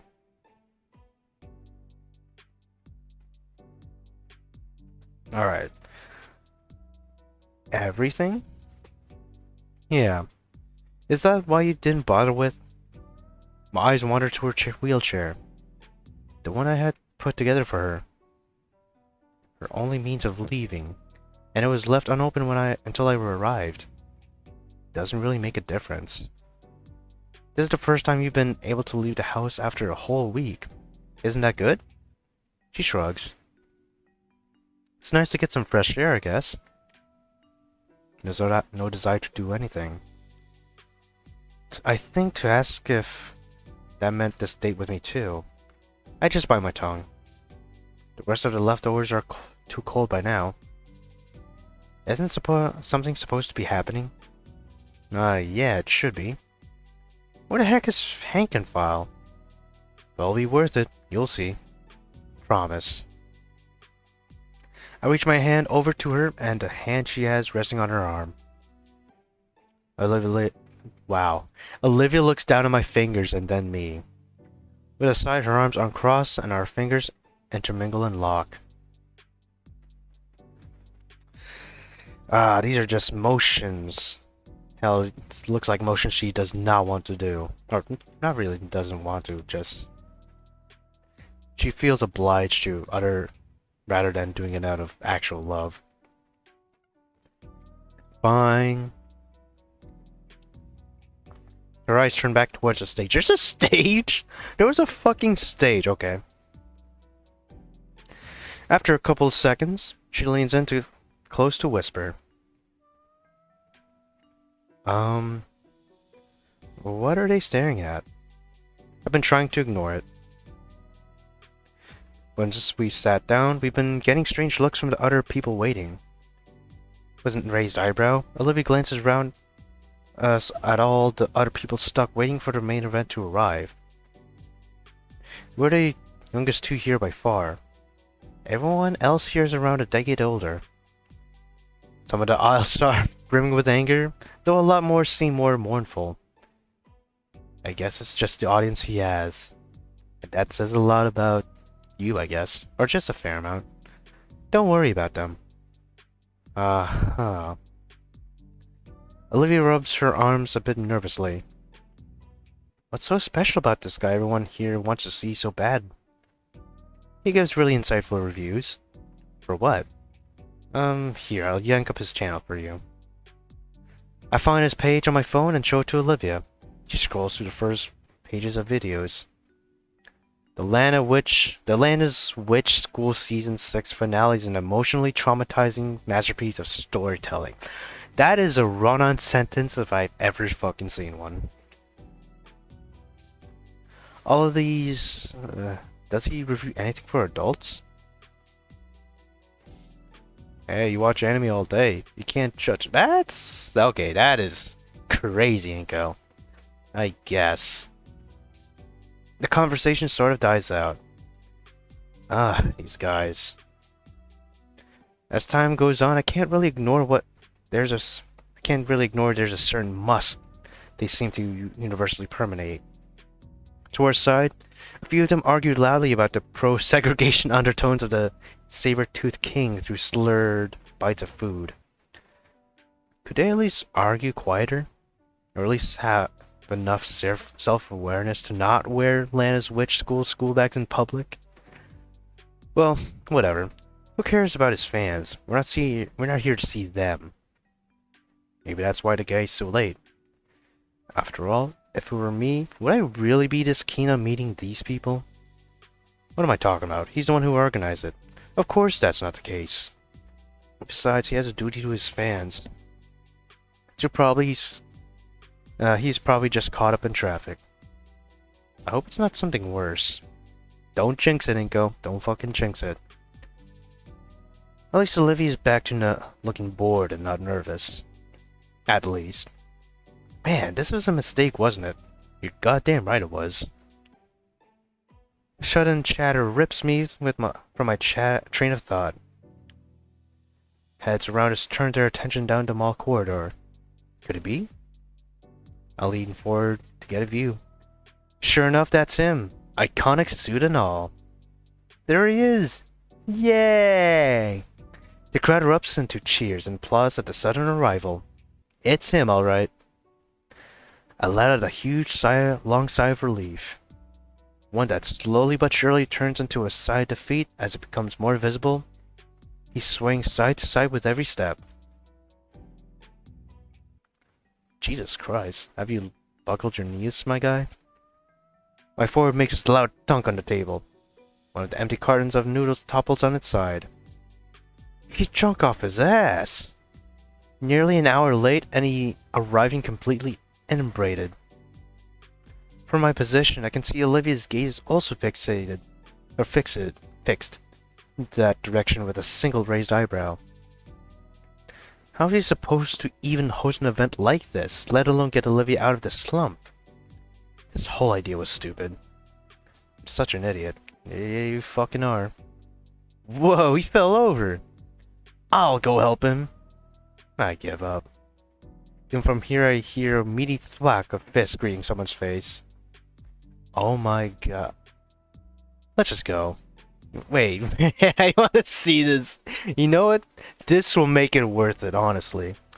Whatever. Many of the spectators are recording the drunkard host as he attempted to wrestle one of his supporters down with him. In seconds, mall security arrives, dispersing the crowd and pulling Hank off of the poor fan he was assaulting.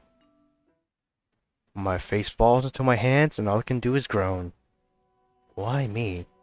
Oh, not this song. Fucking hell. Why me? Mario Balotelli moment. Why all of this? Okay, move it along. Nothing to see here, folks.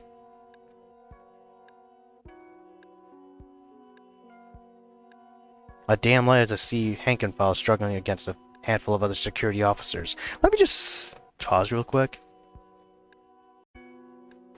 A damn lie as I see Hankenfile struggling against a handful of other security officers. Once I muster up the energy, I stand from my chair. All the other patrons have started falling out at last. I start pushing Olivia away from the food court. though very slowly as the disaster that we just witnessed weighs on me. God damn, this is a shit date. So, that was our date? Olivia cranes her neck back to see my lips flapping uselessly. I can't find any words to really say, so I give her a glum nod.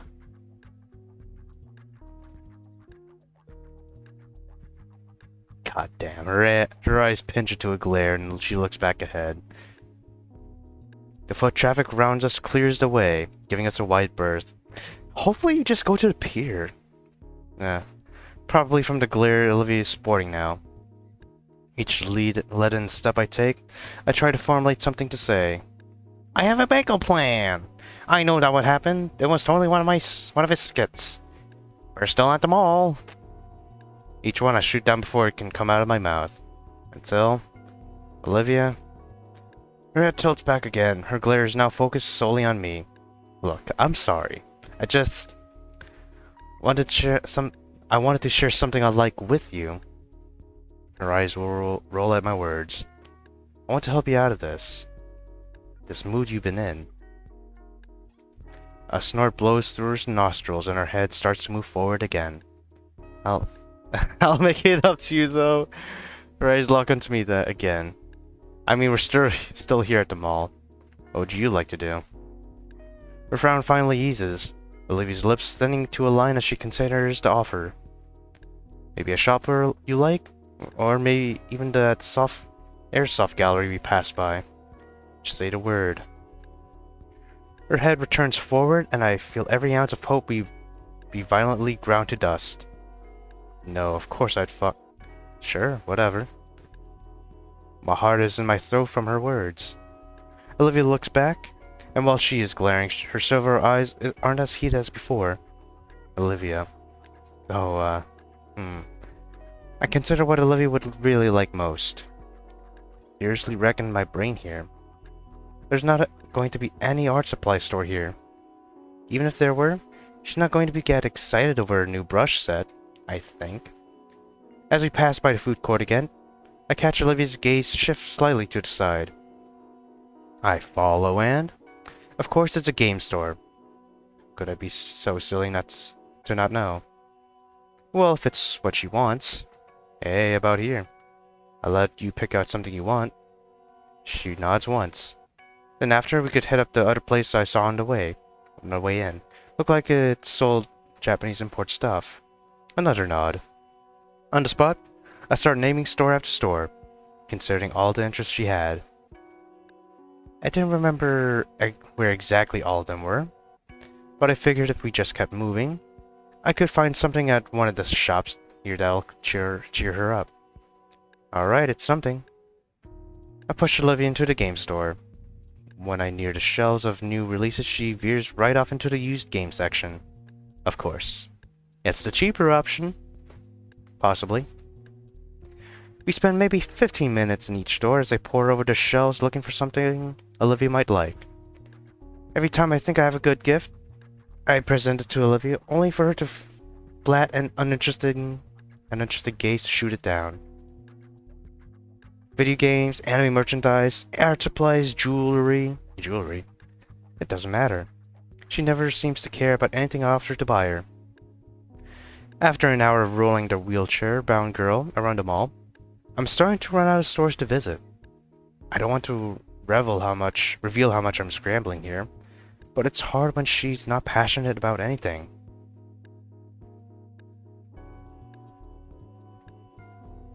Okay, this might be a mall, just a mall that's either in the hood, or it's just dying, to the point that maybe the government's somehow using it.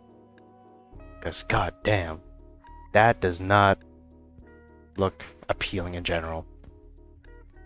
Olivia ended up getting some decade-old game for a handheld console for $7.99. I would have been willing to get her something more pricey, but she seemed pretty keen on getting it. She reads the manual while I push us onwards through the mall. I hear some people do this regularly. Mall walking. Yeah, of course. Maybe we should make it a regular thing. I don't think so, my guy. Maybe once a month? Maybe quarterly? I don't know. Olivia checks the game case closed and slides it in her jacket pocket. For a while, we just walk a bit and see the sights. This date is going alright, right? Despite the rocky start. I'm making it work. Even if Olivia's still glum as when she got here. She's not enjoying it, my guy. Go to the pier. Go to the fucking pier. She'll appreciate it. I hope. More than likely not. And the day crosses my mind. This ought to brighten her mood for sure. Yo, Olivia. I've been meaning to ask you something. Everybody's been talking about it at school. I'm sure you're excited too. Do you want to go to the winter formal together? She turns her head back forward, letting her shoulders droop back down. Oh. Yeah? She thought you had another idea, man. Nah, I'm not really interested. Not interested. Because? She shrugs. Just don't want to. I feel that. But you told Ben you'd give a speech for Anakin. I've told Ben a lot of things. Does it really make a difference? He's gone. Any speech is just for everyone still here. And I don't care about them. Right. The formal is one of the biggest events of the semester for couples to spend time with one another. She's not interested in going. All the time I thought about what suit to wear, or what dress Olivia would look good in, or having fun and dancing together. And she's not interested. Don't do this, Inco, please. It's not supposed to be like this. We're a couple, right? Shouldn't she be putting at least a minimal amount of effort?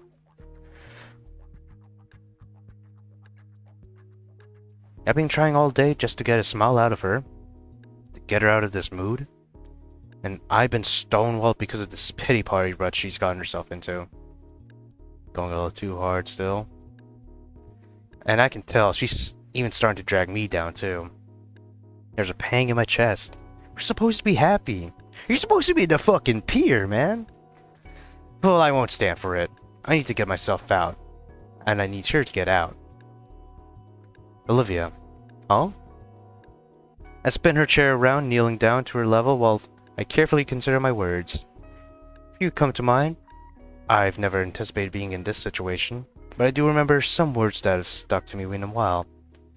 An account I follow frequently posts lions and eagles with powerful messages. Is the owner of this page Indian? Maybe even Pakistani? Bangladeshi? Fucking hell, man. It's not over when you lose, it's over when you quit. Once you become fearless, life becomes limitless. Are you quoting something? That fucking cocked eyebrow when she fucking heard the first sentence. I ignore her. One more for good measure. Believe in yourself, you're stronger than you think. Olivia. This is too far, Olivia. Huh? Come on. You don't want to paint anymore, you're not giving your family the time of day, and you don't want to go to the formal? What do you want to do? Lie in bed and mumble all day? I want to spend time with you, and you want to be passionate about things you enjoy. I hate seeing you like this. I don't want us to be bitter or sad when we're together. I know things are hard, but I'm here to help you out. You can't just keep feeling sorry for yourself. Think of what Mr. Anakin would say if he saw you like this. The name is bitter on my tongue. But if need be, we need you to be happy. To live on and smile. Her eyes widen in shock. Before falling in shame. For a moment she tenses. The lips move, but no words come out. Seeing some actual emotion from her. Press on with heated words. He'd tell you to stop stewing in your misery, wouldn't he? Her hands grip her new armrest tightly, her retractable nails digging deep into the new leather. Our voice raises as I challenge her. Wouldn't he? Yes! She howls at me with her answer. Her teeth are bared and her claws are at the ready. But I don't back down. And quit throwing yourself a pity party. You can work past this, Olivia. I know you can. You're better than this. I will! It's a word that draws all eyes on us. Literally. This relationship is gonna result in some bad shit. At least for this ending. We both scan the area, still in the mall with dozens of people now staring at us. Olivia's face is as red as mine, either out of anger or embarrassment. I don't know which, but she coughs into her fist and clears her throat. Sorry. Yeah, I will. Embarrassment it is, then. Thank you, Olivia. I know it may seem difficult, but I believe in you. You need to pull yourself up. And you need to give that speech. No, she doesn't. At least, not the speech in front of people. We need to go to the formal. Yet another no. You don't need to. Olivia deflates with a low sigh. Exactly. Fucking exactly. Do you still not want to go? I'll go with you. As you watch, a hint of red crosses Olivia's cheek again, and a smile begins to tug at my face. I manage to snap her out of her depressive mood, and we're going to the formal together. It's really the first big step. Hang on, I want to do something. I reach into my bag, taking out my DSLR and scooting next to Olivia. I point the lens towards us, making sure we're both in frame. Say cheese. Alright, let's see how it... Aw, come on, Olivia. Cheeky. Hey, come on, you gotta smile. I'll wait for a true grin to form across her face before I snap the photo and immortalize the memory. The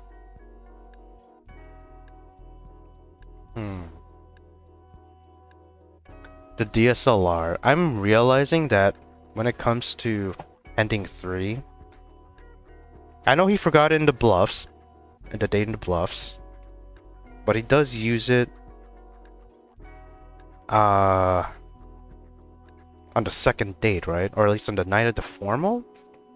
But he doesn't use it to take pictures of her, himself, both of them. But he does use it as somewhat a telescope to take a picture of the... Or not really a picture, just like a telescope of the night sky. Here? I know this is the first time he uses it for themselves, but this just came out of nowhere. This seems forced, picture taking. I'm starting to think that he's becoming a real artist. Being egotistical, basically. Whoops. Must have accidentally turned on the flash. Sorry, Olivia. Wow, okay. The ride home was a bit quieter. Olivia would throw a look my way at times. The constant looks made me curious, but I didn't press her on it. Olivia had said she was tired from all the excitement of the day. Which makes sense, I guess. Though there was a terseness in her tone. Yeah, she's probably excited to get home and play her new game. You didn't even engage her? That is depressing. When I roll her back into the panes, she starts towards the room. She starts towards her room the second we step through the door. Wow. Yeah, she really wanted to go home. Damon excitedly looks over from the couch. Yo, welcome back. How'd it go? It did not went well, you fuck. It did not go well. We went well. We had a lot of fun, didn't we, Olivia? I'm going to take a nap. Alright, see ya. Oh, wait. I jog over to your side quickly. What? Inco, please, I'm fine. She tenses for a moment as my arms wrap around her shoulders from her side. Oh, another forced moment. This is cringe. Oh my god. My dear lord. The tension lasts for all of a moment. Only as long as the embrace itself. Sorry, just Olivia's sigh of relief fills me with worry. I'm still new to all this, so... Red sways side to side in a negative. No, I know, Inco. Bye. That cocked eyebrow from Damien is crazy. Right as Olivia reaches the door, Vinny excitedly steps out. Oh hey Liv, welcome back home. Oh, you... Oh... Oh... What were you doing, hombre? What were you doing in my room? Cleaning up? Oh no. Whatever. Go away. But aren't you feeling better? Yes. I want to know. No, You want to play it? Fuck off. Damn, okay. Oh. Oh. Instant loss of HP is crazy. The kid's gonna learn sometime, you know? That's the way of the world. Olivia? Vinny only looks to his elder like he could make any sense of what just happened. Damon doesn't have an answer. Only the same stare to give in return as consolation. Nobody really knows how to react. Inco? I'm trying. Really am trying. Please, just forgive her, please. Just this once. A little bit of anger. Demon lets out a sigh and gives me a nod in reply. Hey Vinny, get your jacket. Why don't we take a trip to the gas station, huh? I'll get you a pretzel. The poor kid just nods and follows along. That's probably my cue to leave. I wave Damon a wave and head out the house first, the door clicking behind me. Man, we'll get there, we'll get there. You'll be smiling again in no time. I fucking hope so. Okay. Nice. She hasn't been going to school all week? Olivia, okay. The formal. I've still visited after class. I've been helping her come up with ideas for her speech tonight. She's still going to the winter formal with me for Anakin's vigil, despite her absences. Ben's been pretty concerned, though. He wants to know beforehand what Olivia's speech would be like. Like, you can rush hard. She'll have something in time. A check of the time says says I don't have any time to try again. Okay. Hey! Okay, it's adorned with Christmas lights. It was worth it to see Vinny smile like that, but man, at this rate I'm going to get Jack doing those chores for them. So, literally the only change in this sentence is that Vinny's liked it. Or just Vinny liked it. I think the others in ending 3 was Vinny and Olivia. After a quick knock on the door, I wait patiently for an answer. Oh, what's this? Okay, I guess the parents tease him. Where's Vinny when I need him? He's in bed for the night. Oh, he's not at the karate thing. The karate class sleepover, whatever. Oh, I thought he was going to take that karate sleepover. Not with that cold, he isn't. Dang. I told him that would happen if he kept staying up so late. Staying up late? Last time I saw him was... Come on, that thought is just ridiculous. But... Could the kid have been affected by what happened? Yes. Fucking yes. They're absolutely impressionable. As the silence in the room drags on...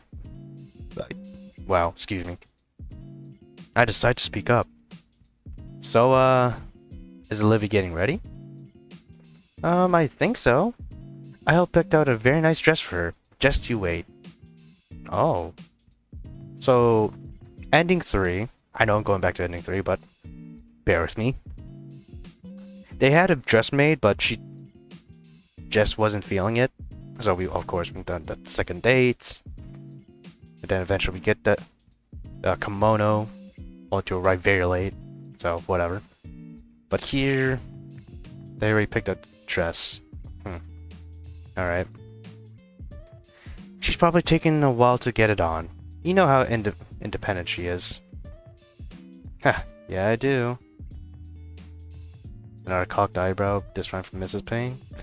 Either way, I send Olivia a quick text that I'm here. Crash! What was that? Olivia comes out and looking nonplussed by the violent noise.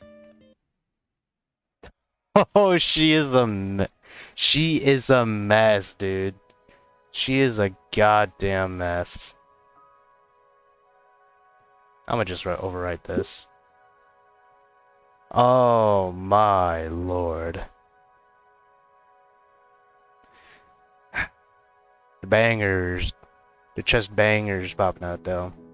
Tipped over my lamp, sorry. This dress is more restricted than what I'm used to. That's restrictive? The dress looks simple, though it is quite vibrant in color? Akin to one of Olivia's past paintings. Is it supposed to be iridescent? It just looks white. I mean, the shadows do give up a slight purplish hue, but purple pinkish hue, depending on who you're looking at, but I'm pretty sure that's blank. Oh no! Did it shatter? Is everything okay? It's fine. I'll fix it later. Olivia rolls around the couch and lifts herself from her chair to the spot next to me. Hey Olivia, you look great. I wrap my arm around her shoulders and draw her into a hug. She kind of reciprocates it, and at least letting herself be pulled in close before shifting back. So, when are we going? Any minute now, just wait. My arm falls away from her. I was kind of hoping I could hold her like Damon's was holding Liz. Oh well. I can still do something else. For everyone here too. Again with the camera. Whatever. It's his thing, but I just noticed he's just pulling it out a lot more and descending. I draw my camera free from its protective carrying bag. Ooh, good thinking, Inco. I mean, this situation can't call for it. With a smile, I move to the middle of the room. First, I focus on Olivia. Inco, come on, Olivia. You look so good in that dress. Her frown vanishes for a moment. With her hands, she shifts her shins to across them, and lays back against the armrest of the couch. Good? Beautiful. I turn the display to Olivia to show her. She nods back in satisfaction. Her shot's done. I switch to Damon and Liz. Liz has an embarrassed smile, and Damon readjusts his hands from around her shoulders to behind her back. Her blush has finally reached her shoulders, and I can't help but think it's because of the new placement of Damon's hand low on her side. Man, what a way to open the set. Taking my spot back on the couch, I allow my DSLR to hang freely around my neck. I want it ready for any impromptu shot tonight. So, what's everyone's big plan for tonight? We're all talking once more, but it feels subdued. First to the buffet, obviously. I heard that they got one of those fancy fry cook guys that do all the fancy food flipping thing. They didn't, Damien. They didn't? Then why did I hear about it? Because I asked you if you wanted to go to one of those restaurants. Oh. Some quality food sounds like a good way to start. Right, Olivia? Did she hear me? Olivia? Ooh. Why are you eyeing her like that, bro? Oh, I'm sorry if you heard that. I guess she's just a bit jealous of what Damon and Liz have, and comparing that to her relationship with Inco. Because Inco is not the best boyfriend, even compared to Ending 3. So Ending 3, he's doing alright. It just sucks that we don't really see her with her friends in that ending. Her silver eyes born to Liz, but she isn't paying attention to that. After that, though, we're gonna dance. For the whole night. Yeah, I've been wanting to show Damon how to properly dance. I know how to dance. That isn't dancing. That's barely moving. The two laugh silently while they hold each other. Luckily, you, Liz. Huh? Wait, what does that even mean? There's that silence again. I nudge Olivia a bit with my elbow to signal she should cool it. She doesn't respond. Olivia rubs her knees, nervously humming to herself. Ah, look at you all. I'm proud. Wani puts an arm around Mrs. Palene's shoulder. I remember when I took your mother out to the homecoming dance, the Hoko. My school didn't have anything really like this formal, but it's pretty similar, I think.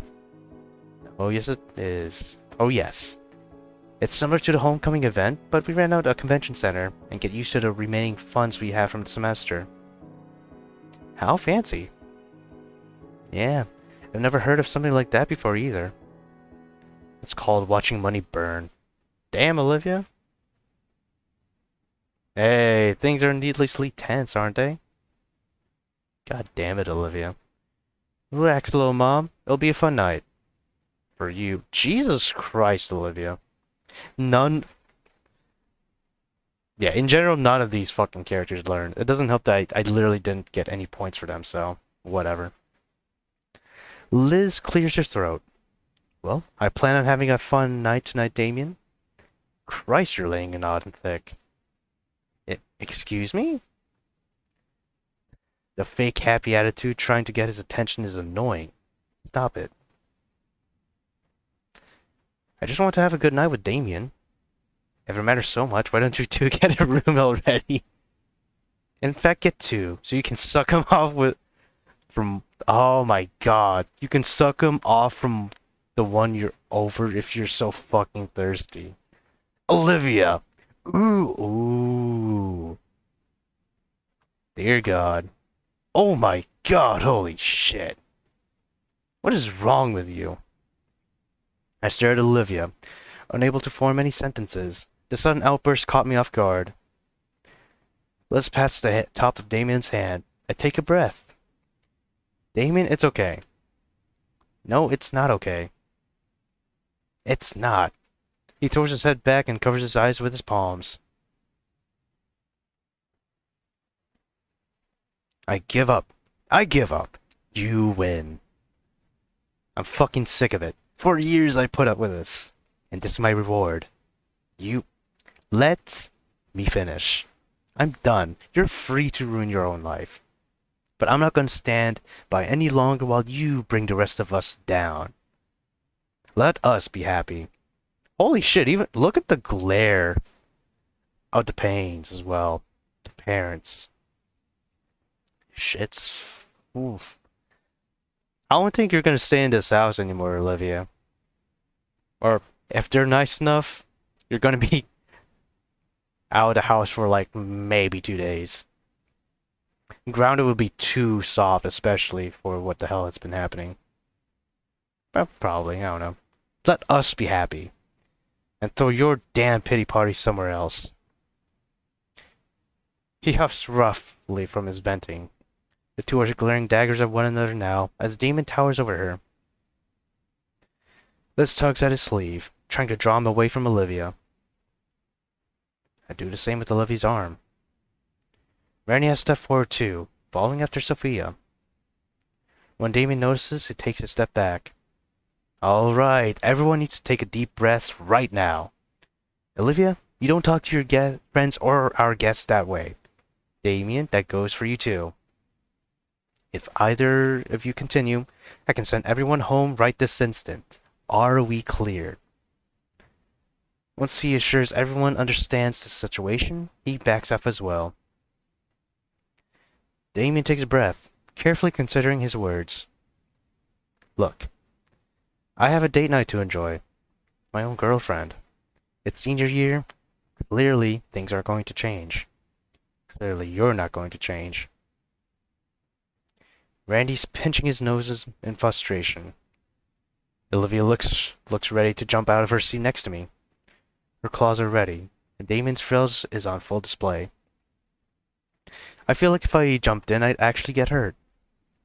Never ask for your help, asshole. Oh, wow. You don't get it, do you? Olivia, the rest of us are talking about just kicking you out once we graduate. Is that what you want? Damien! He winces, realizing he just said something he really shouldn't have. Me when saying the quiet part out loud. I'm sorry, lads. Ah, shit. Wait! Oh, Vinny? Guys, stop fighting! Oh, his snout is a bit red. Vinny rushes out into the living space, carefully holding some poster paper. Vinny, dear, you should be in bed. Just a sec, Mom, please. It's important. What did he have? Oh, it's a Mackin drawing. What does it say? For Olivia? Oh, it's supposed to be Olivia. I'm guessing in a wheelchair, supposedly, but it just looks like Olivia with barely a body. Her hand is sticks. And just wheels. At the bottom of her legs.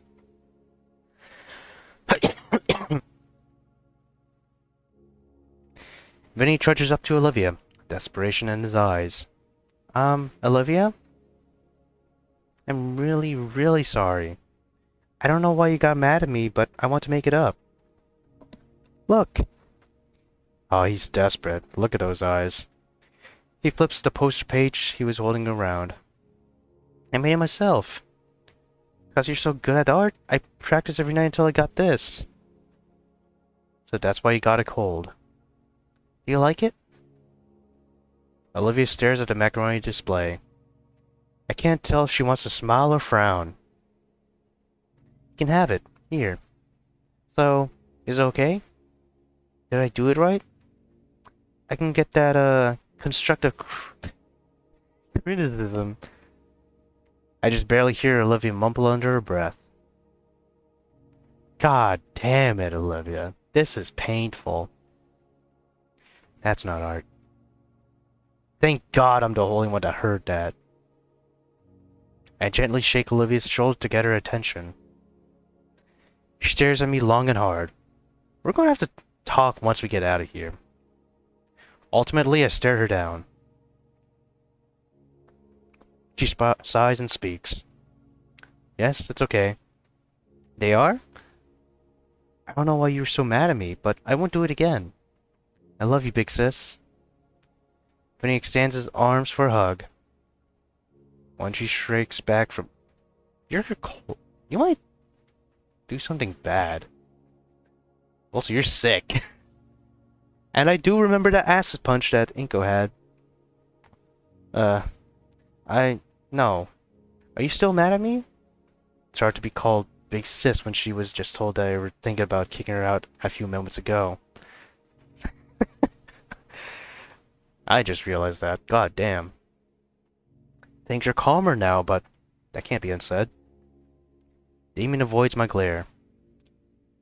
He knows what he did and how it made things worse. Even so, things can be fixed. Go on.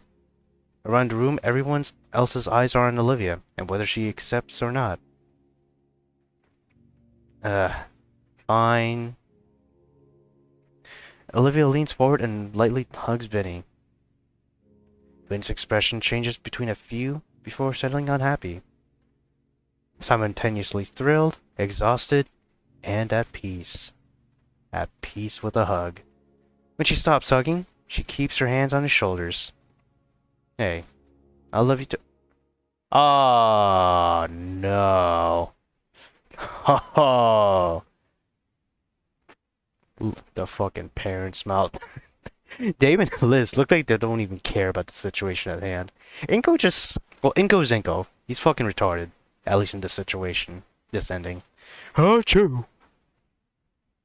Oh, there you go. Oh.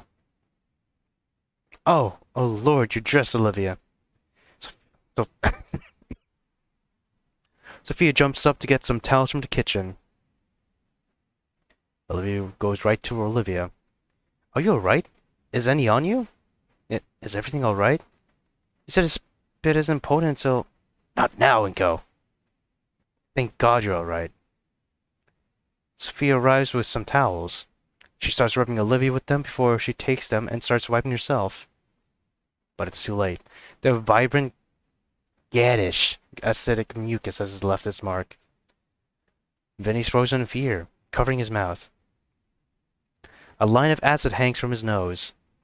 Outside, a horn blares, announcing the limo I had ordered has arrived. That's our ticket to leave this shit show. A one-way ticket out for probably everyone here. Hey, well, everyone actually, no. Just Inco and Olivia. God damn. Olivia, we should go. Are you okay? Benny, what did I tell you? Stay calm. She's alright. Listen, you should go to bed, alright? Okay, just...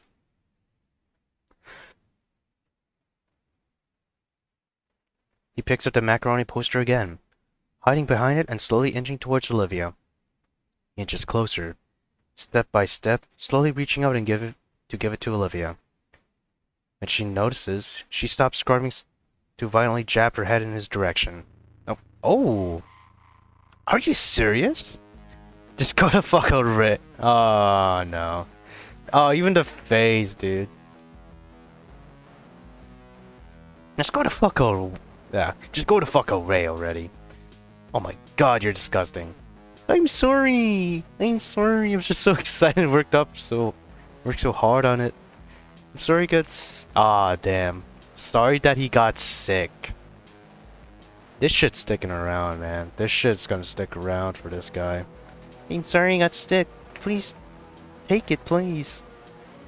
Olivia slashes forward. Oh, she fucking slashed it. God damn. Okay. Olivia slashes forward, ripping the page's shreds. Loose pasta bits clattered across the floor. Benny stands holding the small edges he's left with, frozen in place. Go the fuck away, you annoying little shit. Olivia Halford. It's too late. He's gone. It's been late when she raised her voice. I hear his breath catch, and he sprints to his room. He doesn't cry and doesn't wail. How did this happen? Dear? I'm on it. Sophia follows Vinny to the depths of the house. Olivia. God damn it, Inco. Does this mean she's not allowed to go to the formal with me? Oh my god. Did any of what just happened in the last 5 fucking minutes not register, you fucking M&M? Just let Randy do his thing. Does it? Aw, damn. Randy's coloration is turning a deep shade of crimson. His hand curling into fists. No. You should be out of here for a few hours. Randy turns away from Olivia. Just go already. I don't care.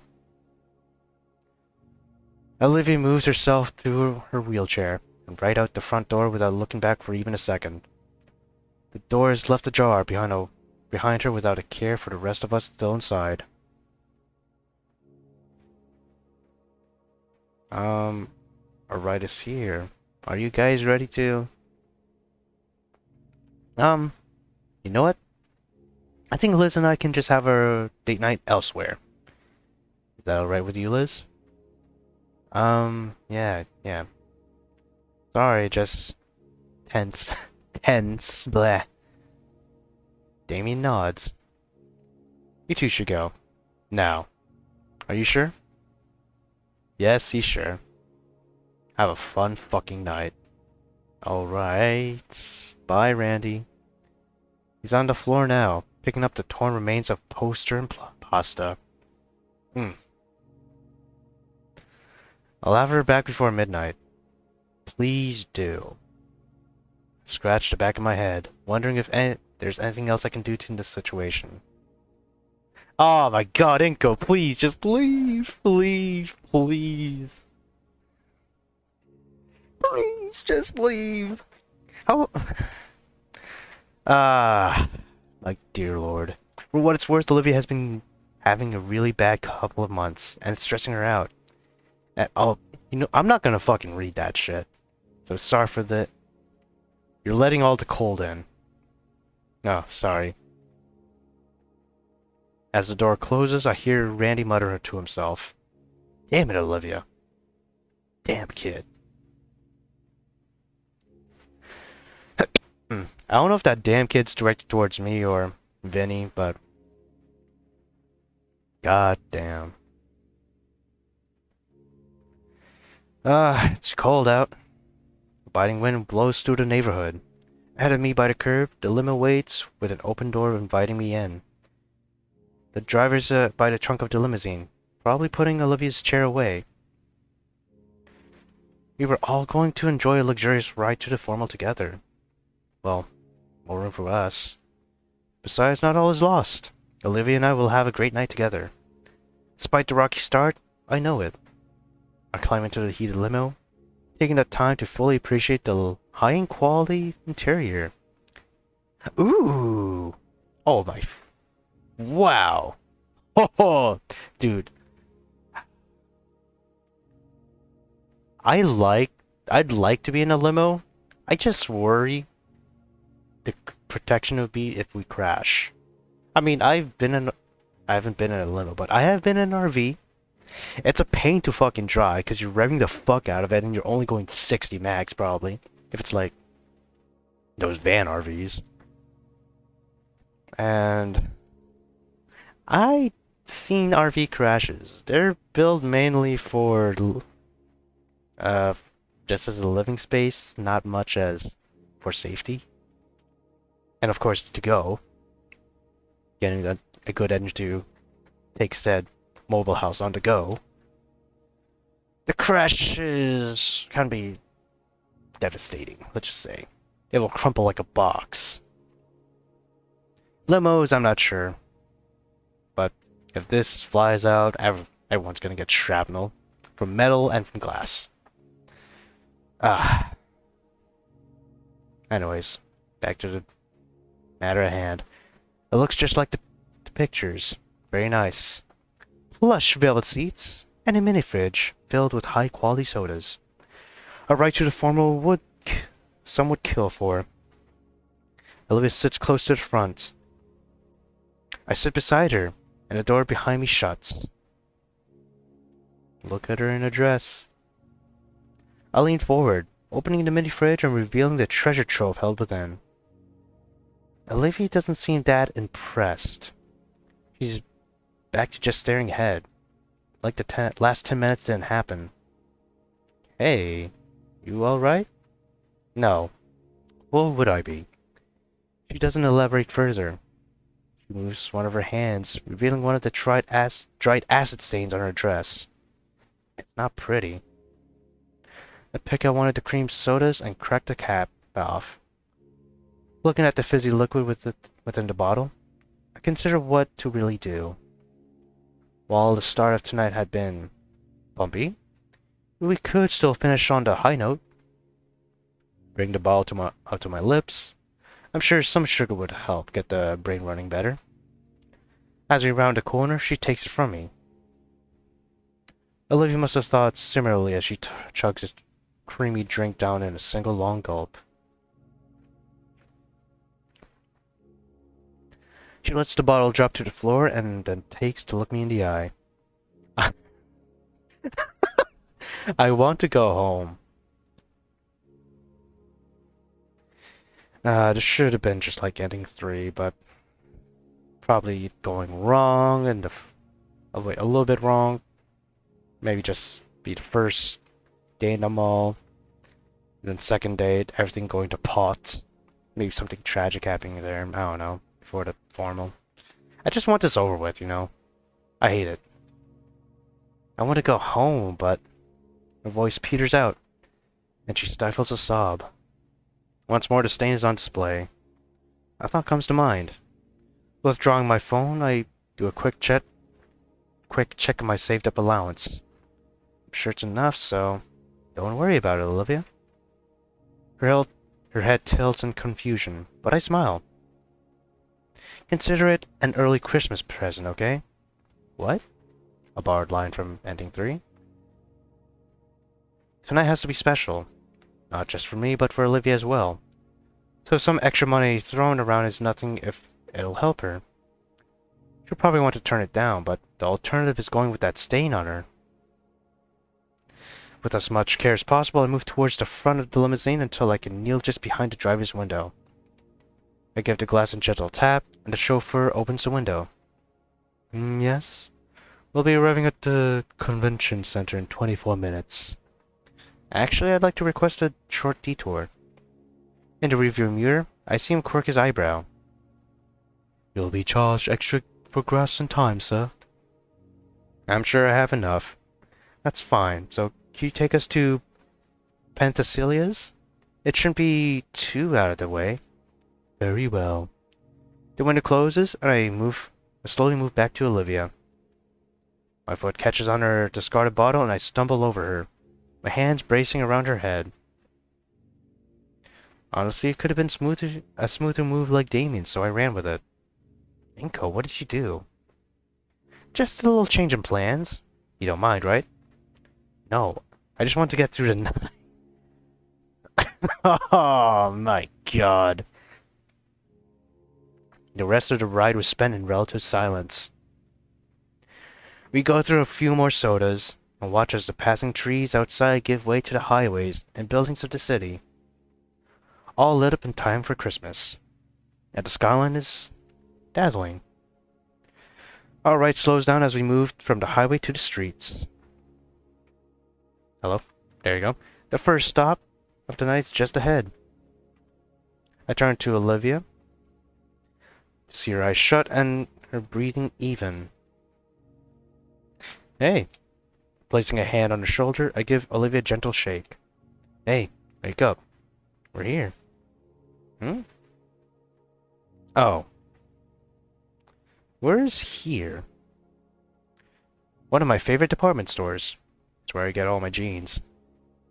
We can get you a nice dress in no time here. Okay. One way better than that one, okay? Oh, Sophia still made it? Okay, I take back that comment from earlier. Inco is quite retarded. Very much so. Sorry. You know what I mean. By the curve, the driver has already set up Olivia's chair. Alright, you ready?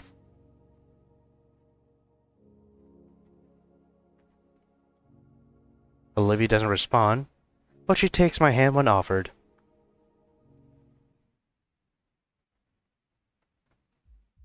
Oh, that's what this name of the store is called.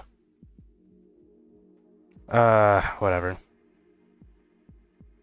The outside of Pentacilia's is a gaucher, silver-plated building stretching tall into the sky, as an impressive monument to commercialism. Of course it is. But inside is even more stunning as always.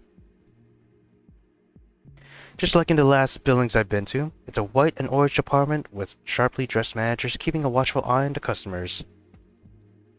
Not for shoplifters, but for any opportunity to jump in and help a shopper find what he or she is looking for. This one has a bar in the middle of the display floor, and on the upper levels, sections are cordoned off for various business parties and wedding receptions. What do you think, Olivia? Think we'll find something perfect for you? I don't know. One of the managers glanced at us.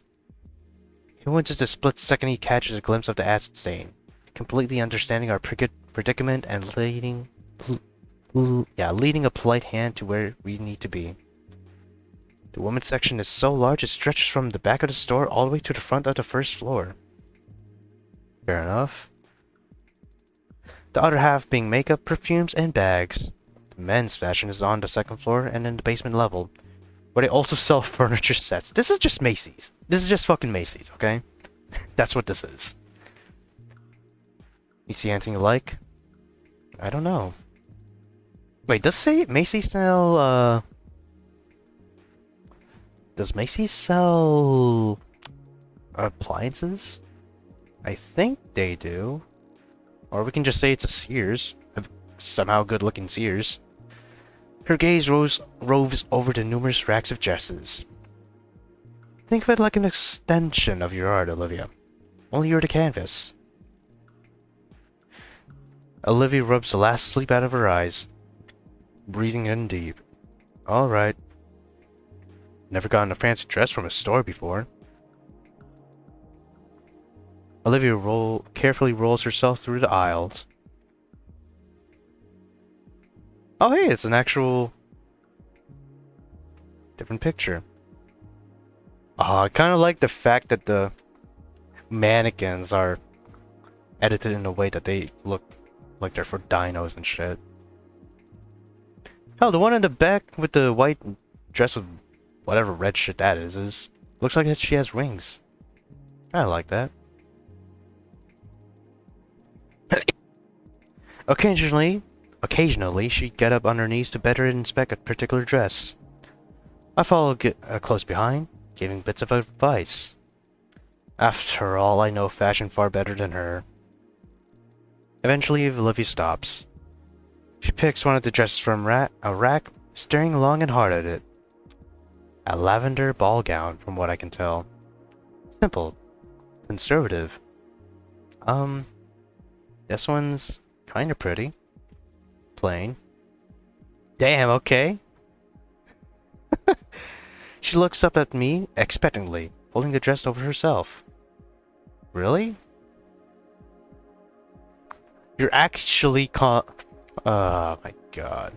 You're actually critiquing her right now. I mean, I get it, but I don't think you should be critiquing her after what the fuck she's been through just this night. There's a cocktail dress right there. You know, the kind that's perfect for a full night of fun.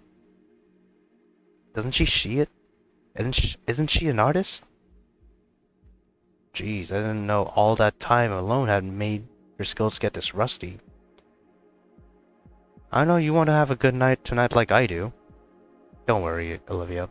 I'm here to pick up the slack. That looks okay. But are you really sure?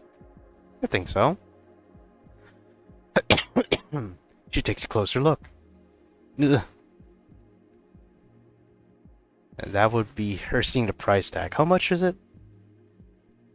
Even a hoodie here can run you nearly $1,000. Okay. Just Neiman... This store is Neiman Marcus then? With fucking appliances for some reason. I don't think Macy's... I'm gonna forgive Sears here because they might as well not exist. Even Macy's, with how bad they're doing, but better than fucking Sears for sure. I don't think Macy's has fucking apparel that's for around $1,000. Maybe around 500, 600, maybe even 700, but not $1,000. The most expensive thing I wear is actually my socks. My socks, okay. Hey, don't worry about the price. If it makes you feel better, can I find you something a bit cheaper? Alright. Okay, Inco, now's your time to shine. I'll be right back. Just one moment. I stride with great purpose through the department, scanning everything for what would look great on Olivia. Occasionally picking one up, surprisingly in my element. In moments I return to Olivia with a careful stack of dresses. Whoa. It's gotta be one of these. I just know it. They all look pretty good. Which one? There's some training rooms over there. Come on. It'll be like you're giving me a little fashion show. Do I have to? I nod. She groans. Alright.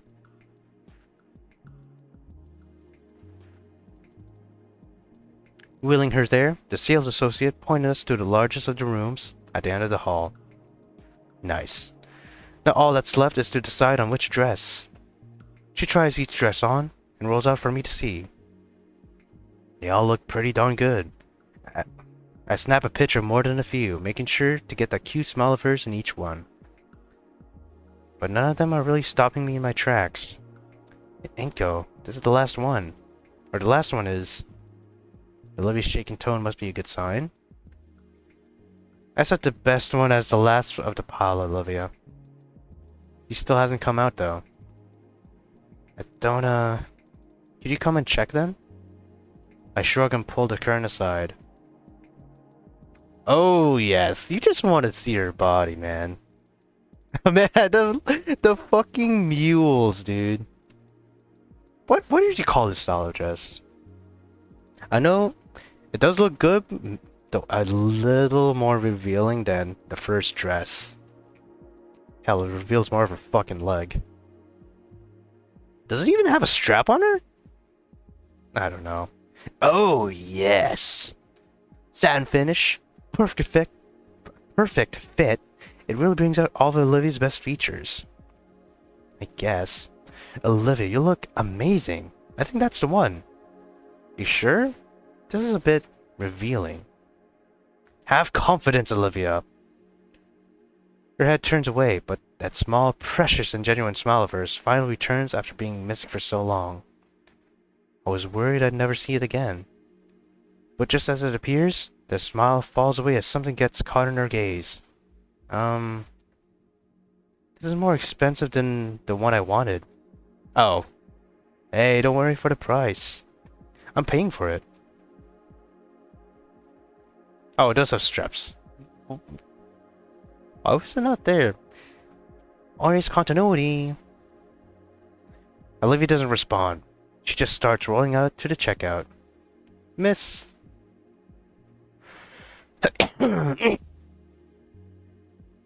We turn. It's one of the managers, carefully holding out the acid-stained dress in one arm. What about your old dress, miss? Throw it out. I don't care. He glances at me. I nod. Alright. He politely bows and heads off to dispose of the ruined cloth. Her gray eyes lingered on the ruined dress until it vanishes around the corner. I hope this is worth it. We're going to be pretty late. Yeah, we're taking a whole new meaning to fashionably late, aren't we? But no, we aren't that late. It's only been... That was an hour... Nigga, please. Nigga. Inco. Ah. God fucking damn it. Oops, I guess we got a little carried away, huh? Yeah. I hurriedly pushed Olivia to the register, thankfully that the cashiers are hurried expression and rang us up quickly. The limo is waiting outside for us, and in no time at all, we're speeding off to our true destination. I need to save here. Yeah, I'm over writing this. I do not care.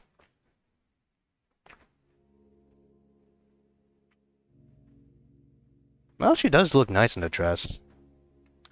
Probably just needs to work on the hair, I guess. Maybe put some accessories. I don't know. Along the way, I finally have a moment to think. Finally, we're on our way to our big date tonight. And once we're there, we'll have plenty of time to eat, dance, and have, Anakin's speech. Oh crap, I nearly forgot with all the excitement. Hey, Olivia. Oh? What do you have ready for the speech you're going to do in honor of Anakin? Oh. I didn't do it. Okay. Then do what? Anything. I don't have a speech. That minute sends a small chill through me. You don't? Nope. You said you would. I messaged you like 3 times reminding you. I know. That glare. And I didn't do it, okay? Aw, man. I don't think Anakin would care much either. I feel something heat up inside me. Can't she at least stick to her commitments? Okay. Okay.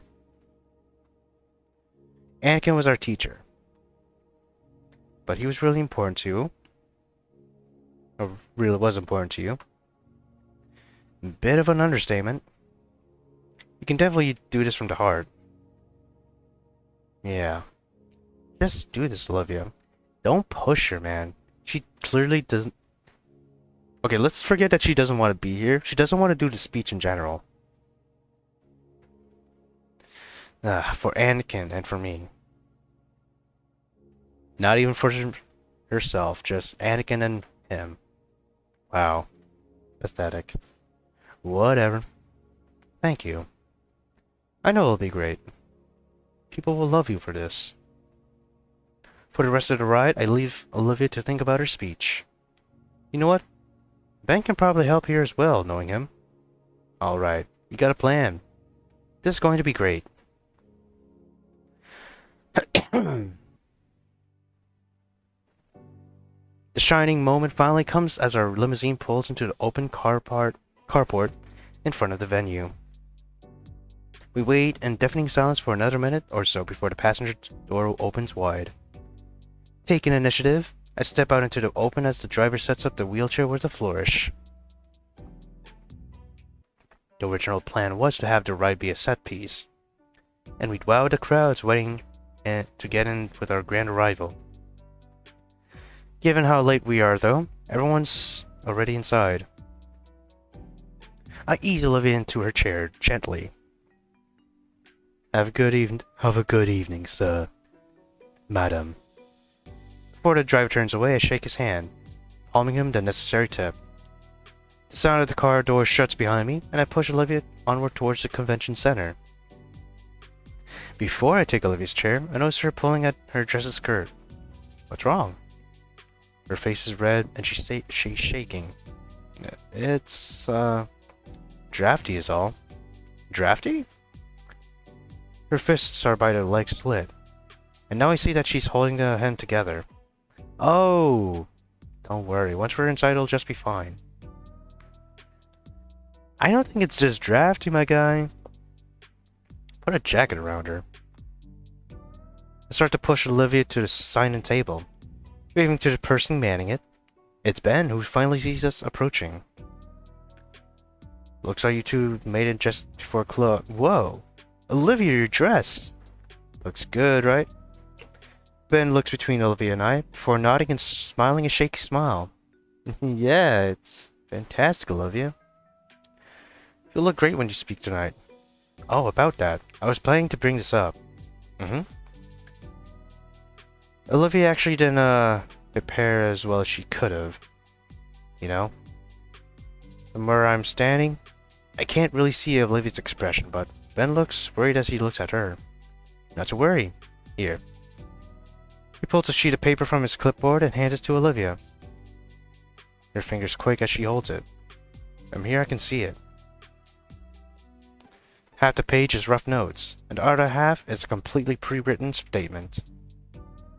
Contingencies for contingencies. This helps so much. Be with contingency. I had a feeling something like this would happen. That should help, Olivia. Her head bobs, but she remains silent. Hey, Ben. About candid photos? This time I caught up by Ben. It's fine, Inco. In between you and me, place for shot is from the second floor. Thanks. Olivia and I are finally signed in, and Ben begins to help the last of the other late attendees. We move past the check-in, venturing deeper into the halls of the venue. Ahead of us, an open set of double doors lead us to the main hall. Near the side we enter lies several rows of occupied messy tables. The other half is reserved for the dance table. And on the far side, a large stage for live performances. The dance floor is alive as pop music has started playing from wall-mounted speakers around the area. This seems kinda small, dude. Holy shit. Now that we're here, I didn't think they'd take up the winter part so literally. And also, oh, I just noticed that the... Is the roof open or is it just glass? If it's glass, that's actually amazing. Yeah, it's just open there. Drapes of white and light blue hang along the walls. I think it is glass because I do see reflections of the light between the spaces. All of the table centerpieces look like crystalline statues shaped into snowflakes. Even a large chandelier hanging above the crowd seems to have drooping icicles dangling from it. Above us is a giant glass ceiling that opens to the night sky. Okay, so it is glass. There's too much light pollution to make out any constellations, but the moon is real pretty. An image comes to mind. Lights dimming, music slows to something soft. The only real source of light is the moon hanging overhead. A true moonlit dance. I wonder if I can make that happen. It would be real nice. This isn't the only room, of course. Off to the sides in several directions are doors that lead to other halls and rooms. Olivia's looking around at the other exits too. Well, we made it. I'm a big fan of the music. I was expecting some kind of mood-killing Christmas music.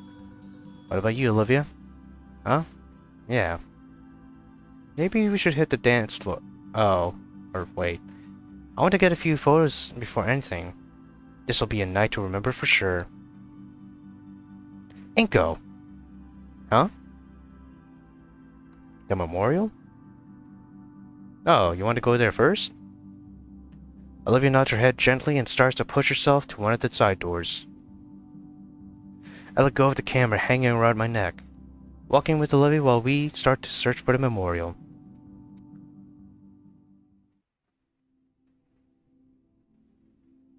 That's it?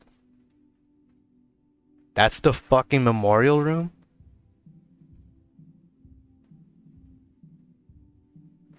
I am disappointed. Holy cock, I'm disappointed. It's a smaller room, well lit and with little furniture. Wherever that is. On the far end, a framed picture of Anakin and some of his old pictures from his classroom. Some from him, some from his students. There's a few other students here, paying their respects. Olivia taps my wrist with her tail, and I let go. I walk alongside her as we approach the portrait. I wonder when this was taken. It can't have been that long ago. It looks just like he did this earlier this year. Oh, damn it.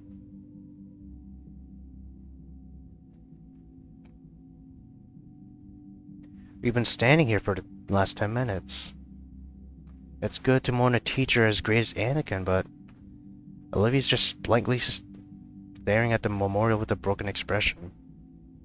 In fact, it's eerily similar to her reaction when Ben and I found her after the school told everybody.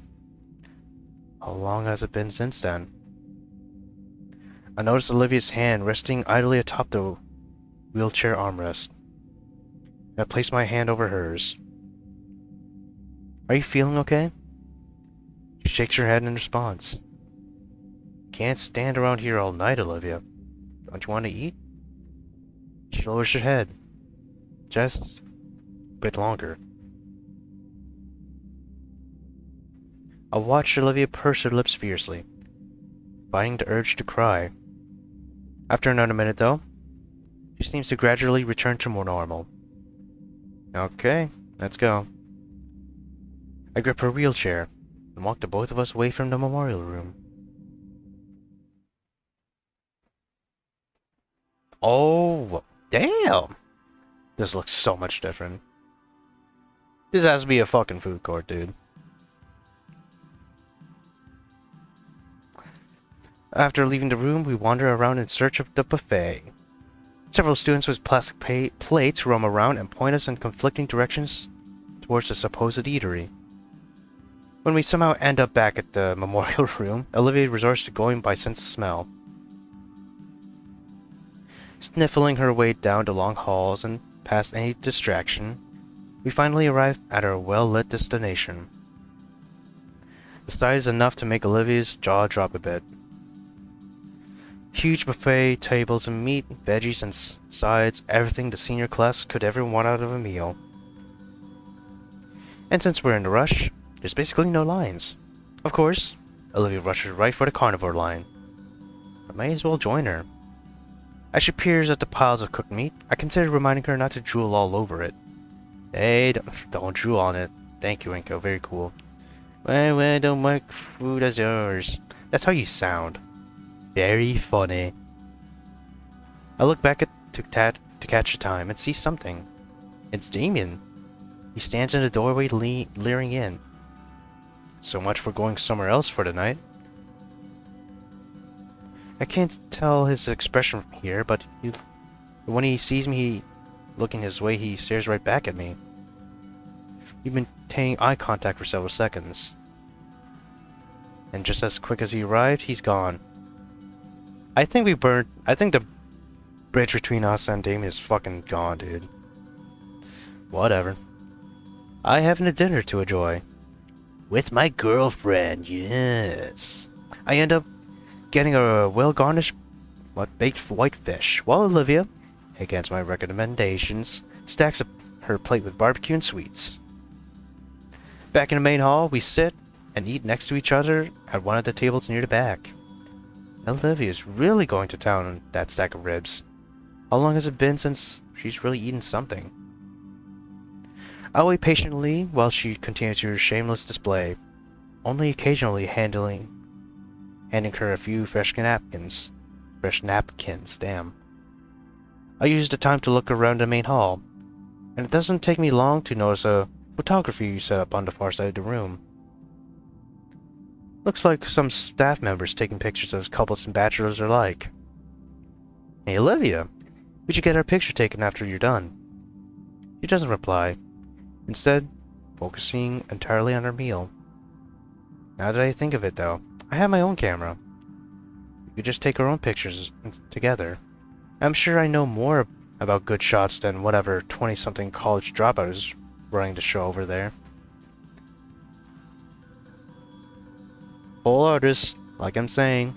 Big ass ego. You're not even out of school yet. It's public school.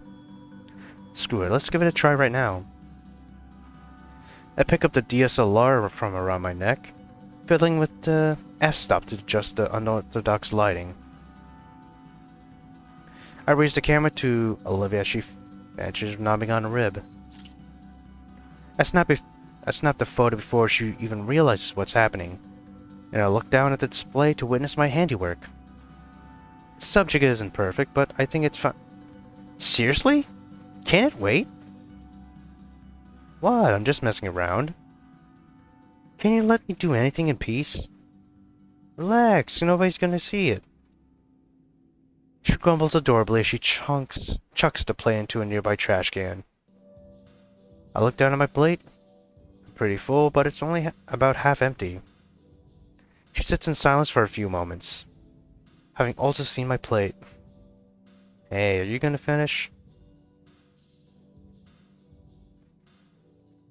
As Olivia's voice trails off, I'll watch a tense expression across her face as she lowers her head. Hey, what's wrong? The sharp whistle cuts my date off before she can answer. Turning around, I see that it's Mia. How does she look like? She got fishnets? Damn.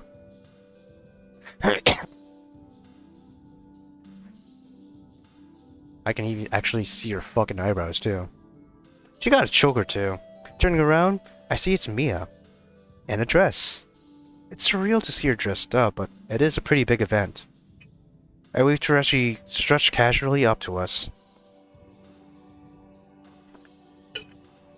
It's simple cordiality. Hopefully Mia returns it tonight. Well, well, well, well. If it isn't my pair of geeks. What the hell are you up to? We're getting ready to take pictures? Why? Olivia rubs her wrist, staring holes through Mia. Oh, nothing. I'm just famished and figured my new best friend would be willing to share a bite, yeah? Sure. Here you go.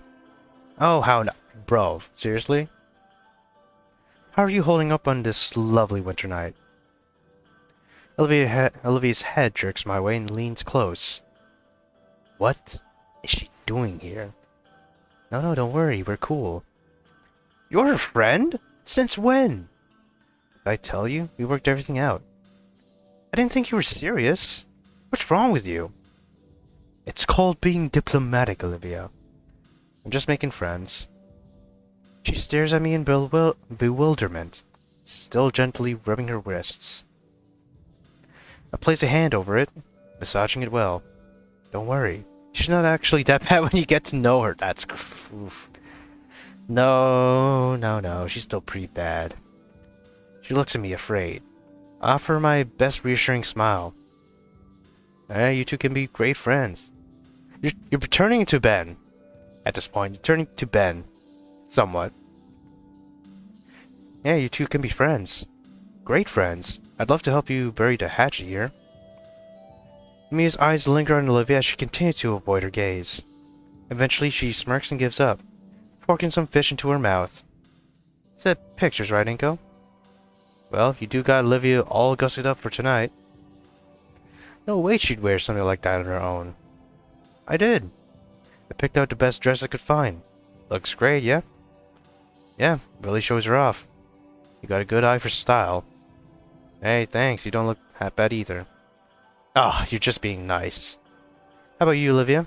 Like my getup? We both turn to Olivia, who now stares down at the table with narrowed eyes. Come on, Olivia, she looks nice, right? I catch a faint glimpse of a scowl before deciding that prodding her might not be the great idea. Where's the Gator? You there? Olivia's scowl only worsens at Mia's words. Before anything bad can happen, I interject. Just leave her be for now. She's thinking about the eulogy. Right. Well, shucks. I'm pretty good at being sappy and stuff. You are? Top of drama class 4 years running, baby.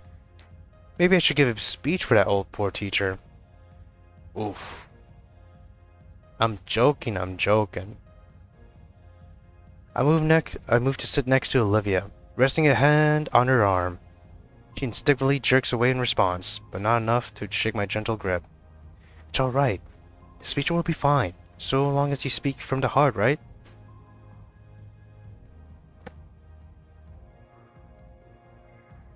Mia averts her gaze as I gently comfort Olivia.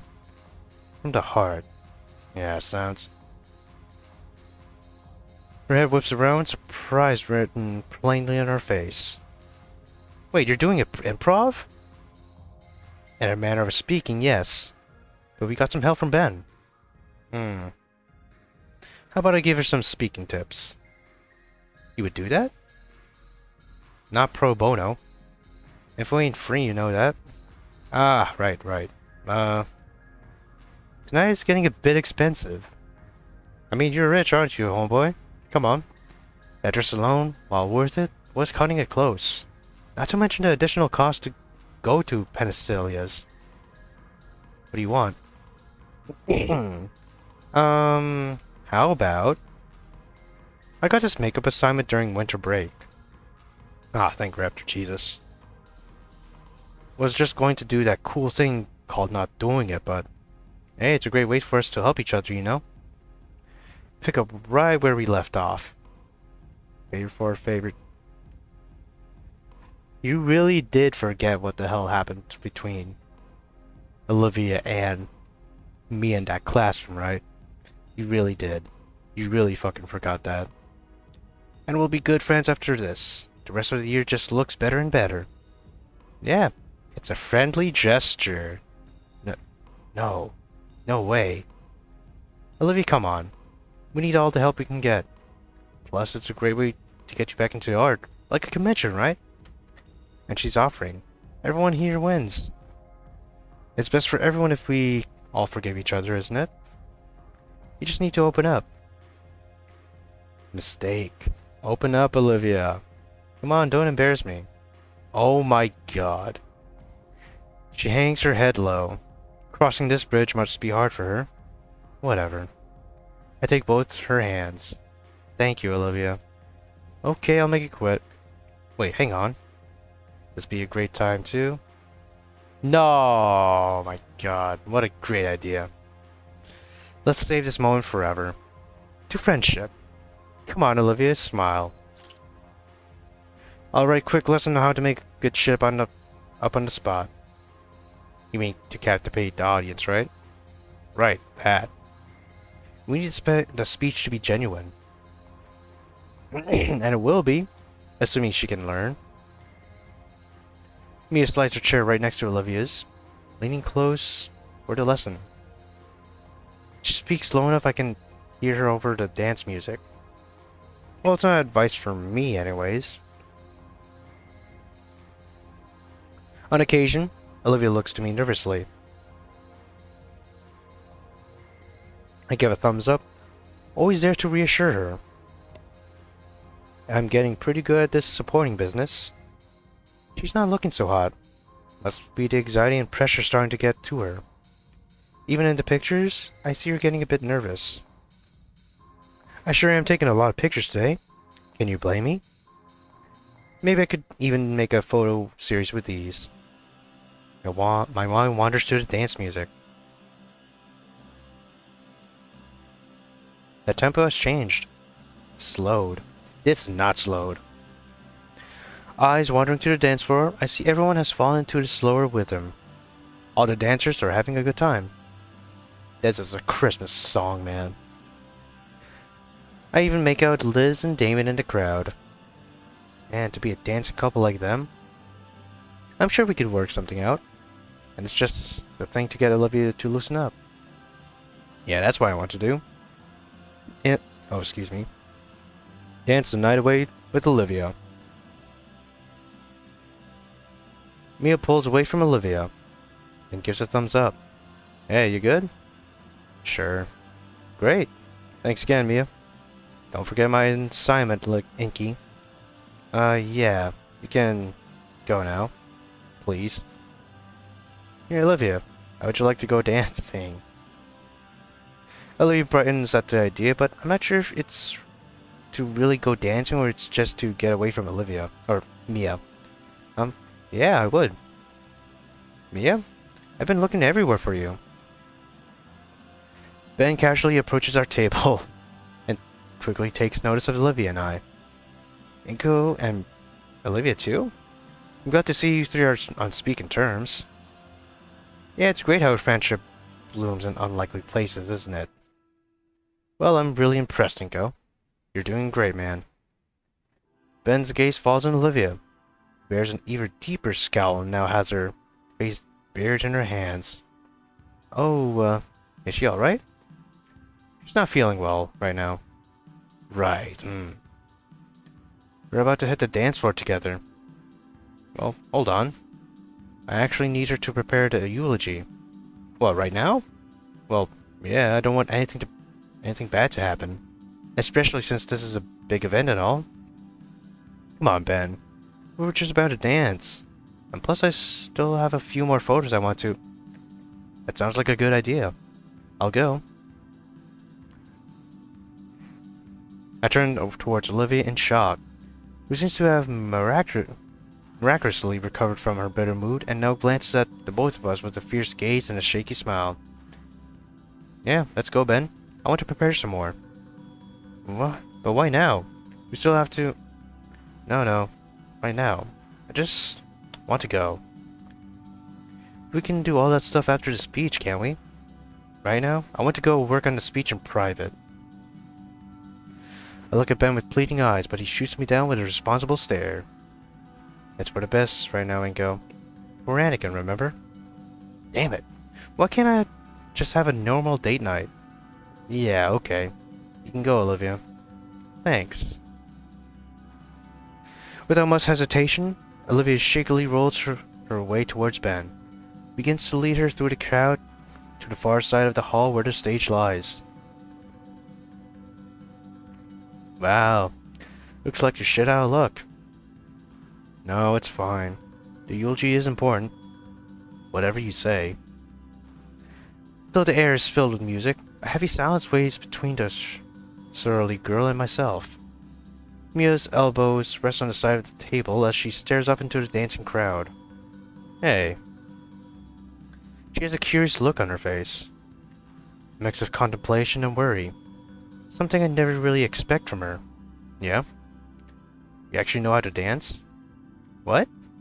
A bit, yes. Why? Because I'm bored. And it's your only shot left tonight. Wait, you can't be... Are you asking me to dance with you? A grin spreads across her lips, one that unnerves me. No. Oh. You are asking me to dance. But the offer goes fast. I might change my mind soon. Going once. Going twice. Okay, alright. The wit-scaled girl stands and starts on the dance floor. Or starts for the dance floor. When I don't follow after, something sharp hooks the front of my shirt dress. It's the largest spine of her tail, and up close I can see that it's been filed down to a dangerous point. Mia looks back over her shoulder.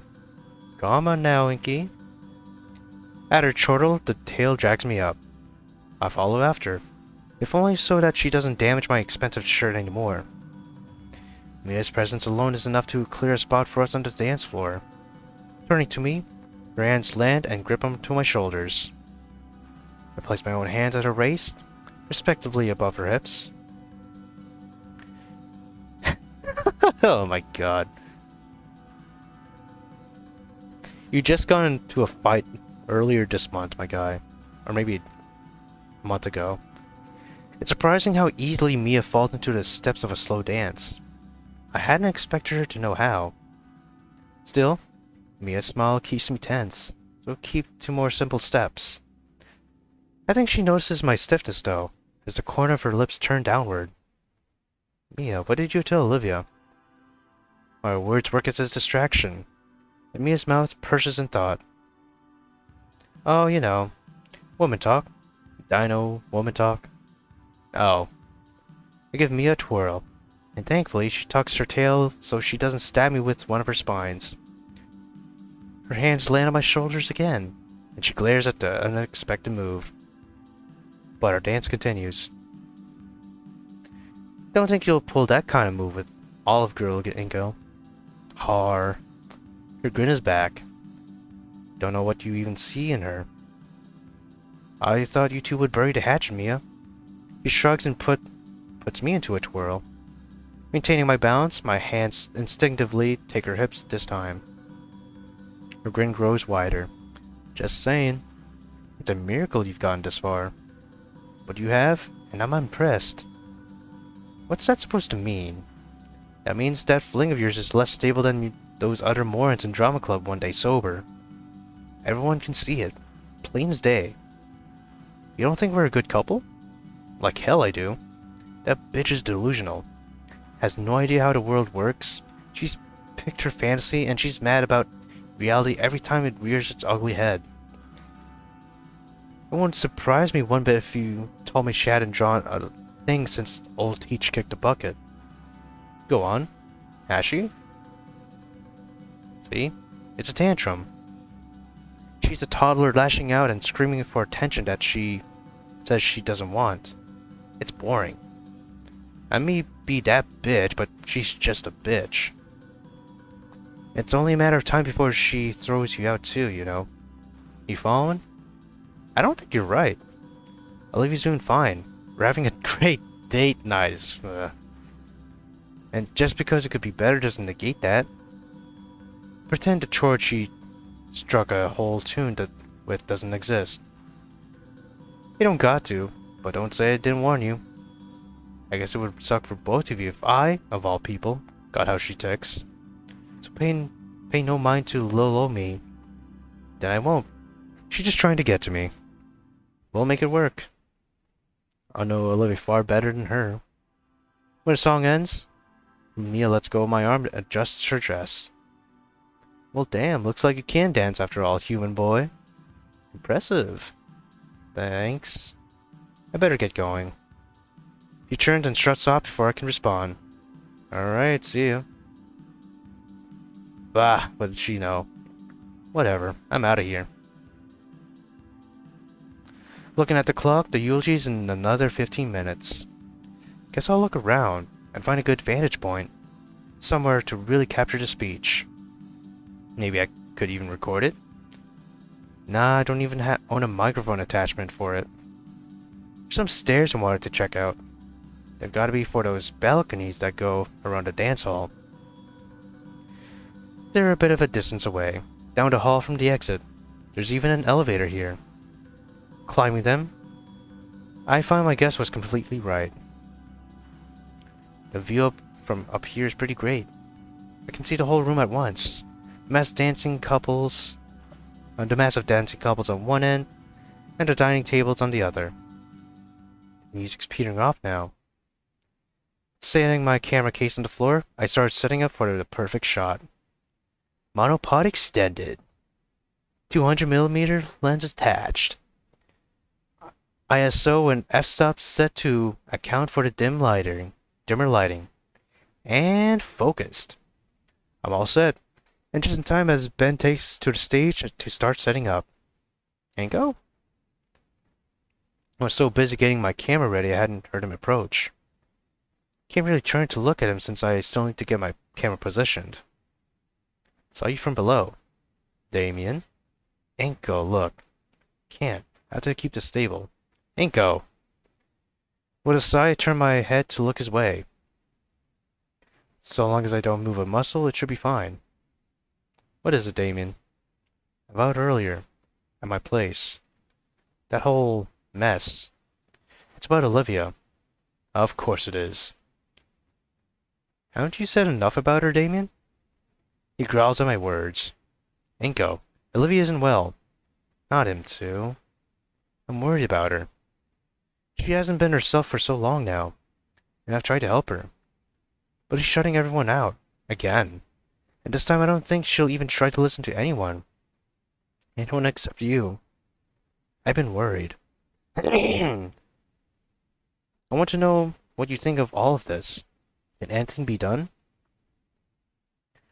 It's like she was back before the start of the school year. Worse even. She's not even painting. It's a complete relapse, and then some. How'd you even come back from that?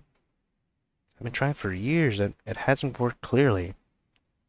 It's not a problem that can be solved from the outside. I get that now. What solution even is there? It's not a lack of support, she's just determined to drag herself down. If she just pulled herself up and stopped lashing out, that's one thing, but that's not happening. So that really does just leave you. I want to branch my brow, but that would mean letting my DSLR fall. Opting for the next best thing, I roll my eyes. Do you think I haven't been trying? For fuck's sake, this whole night I've done everything in my power to make it an unforgettable formal for her. Fuck the formal, Inco. Olivia needs some actual help. I know! I've been trying all night. Looking back down to the stage, Ben has started his own speech. Once Olivia gets some closure, I'm sure I'll be able to talk with her fully. She just needs to say her goodbyes properly, Damien. There's a derisive snort behind me. I don't bother turning back to Damien. Sure, you know. I see you guys at home. I scoff. Yeah, night, Damien. Behind me, the double door slams shut. Thanks for the vote of confidence, prick. Ben has finished speaking. The crowd gives some polite applause. The next person on stage is Lunara, the striped raptor from the Culture Club. She's passionate, but I can tell the crowd is starting to wince at how optimistic she is concerning the subject matter. I gotta save. I gotta sleep too. Interestingly enough, it's a brand new day, y'all. Let's continue. Hopefully I can finish this within the hour. Possibly. Finally, Olivia. She rolls on stage slowly, looking back nervously as a blue hand shoos her forward. You can do it, Olivia.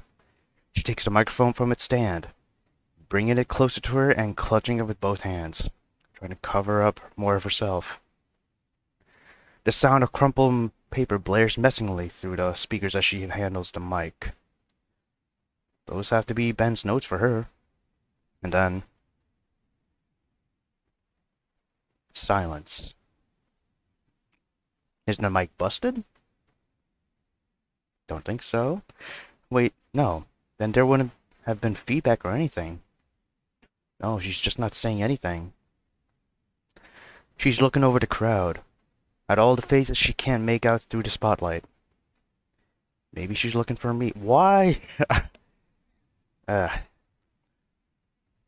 Maybe she was. Let's see if she actually finds him in the second floor, but that is still not the optimal position to be in the crowd, of course. Finally, her frozen demeanor is shattered, but it's overtaken by a new emotion. Fear. Olivia clears her throat. Hello, everyone. I'm here to talk about Anakin. She coughs. Sorry. Mr. Anakin taught at our school for 12 years. He was a beloved teacher to all, student and coworker alike. The note falls from Olivia's trembling hand. Air conditioning sweeps it a few feet away. She was banking on that shit, wasn't she? Olivia stares at it for a second and continues. Ah, no. The mules is crazy, though. Mr. Anakin saw the great in everyone. He really did. He saw the best in me, even when I didn't. She's speaking from the heart now. There you go. Impromptu. Thank you, Mia. He was the kind of person to make the most of any situation. Even when he was in his last days, his top priority was his students still. Selfless, even when he only stood to lose. He really did have it all together, and really made it his goal to help everyone. But he's gone now. That's that. She sniffles, really fighting back a sob. Oh man, this is great stuff, Mia. Oh my god, Inco. What is that supposed to mean? But his teachings can live on.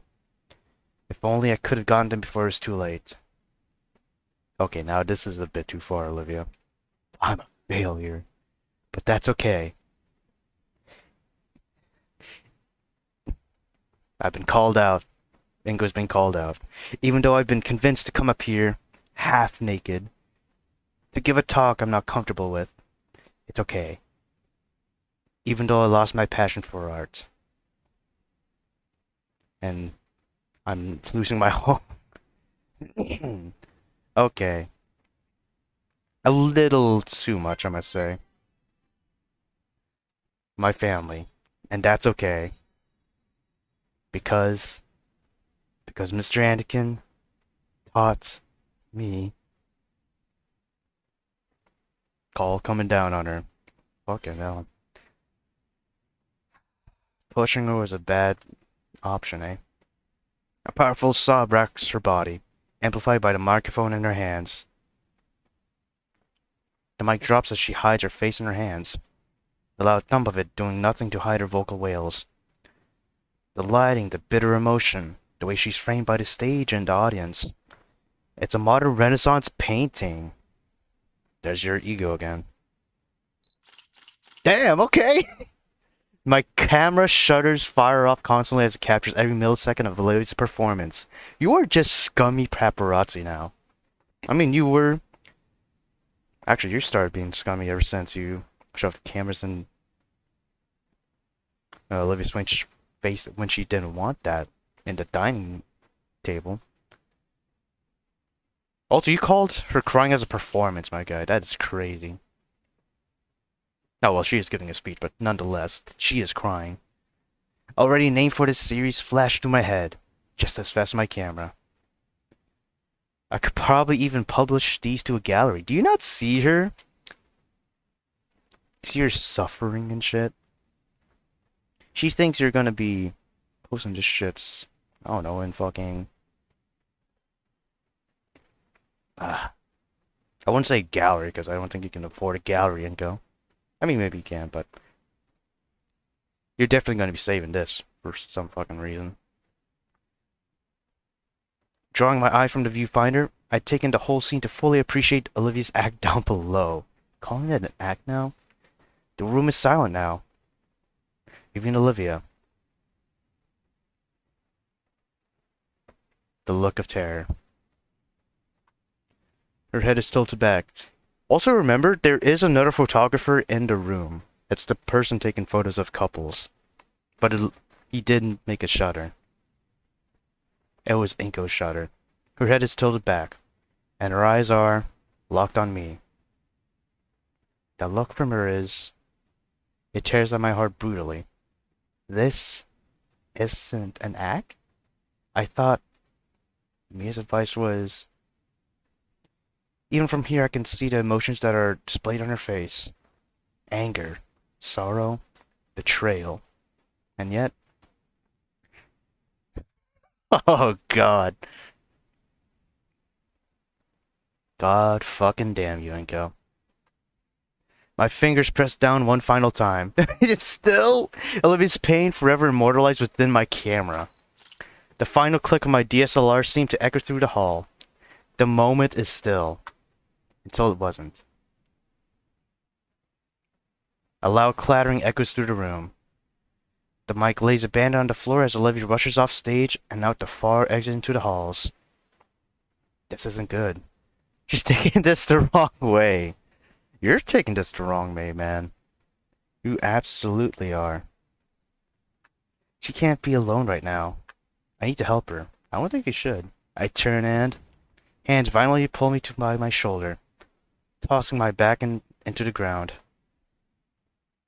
Ah! Damien. Of course. For a split second I could still see her. Olivia turned on stage and fled. I instinctively checked my camera to make sure it's safe.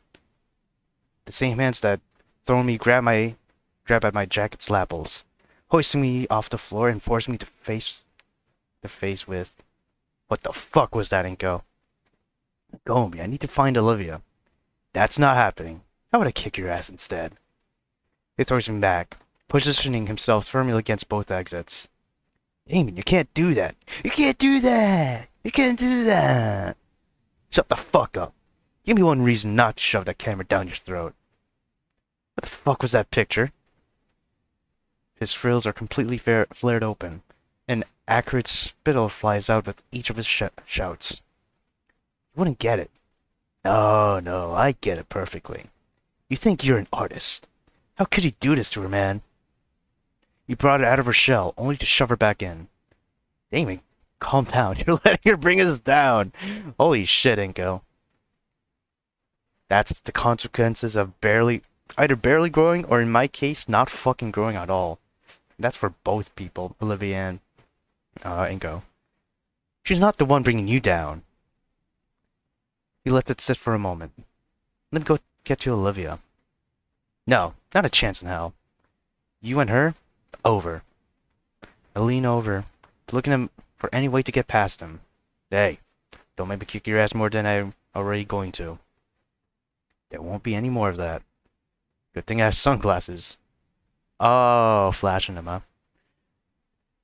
I bring the camera as close to Damien as I can before setting the flash off in his face. Shit. I start barreling down the balcony past him, finally making by. Oof, you didn't. You fucking didn't. An iron grip yanks me back by my neck. He's grabbed my camera strap and rips it off with another tug. Fuck this camera. Don't. It's too late. The camera plastic is hissing in protest as it's dissolved by the acid. You just spit on that? Okay. Damn it. All that work. Gone. Olivia's smiles were all in there. Couldn't save them. I don't think that matters, man. And fuck you. Oh, okay. Oh, no. He spikes it over the balcony onto the floor 30 feet below. I heard it smash into pieces, and the battery explode. I'm left.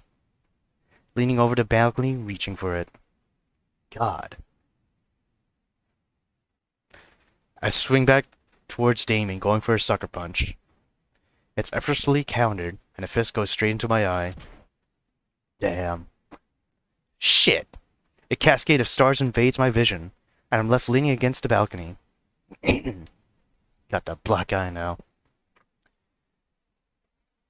Well, that's what you get, man. That's what you fucking get. You get what you fucking deserve. Holy shit, this hurts. I'm probably bleeding. His hands are rough. Damien raises his arms for another swing. Oh, fuck. But a second hit never lands. Oh, hey, Mr. Ferris. He actually looks pretty good. I like his style.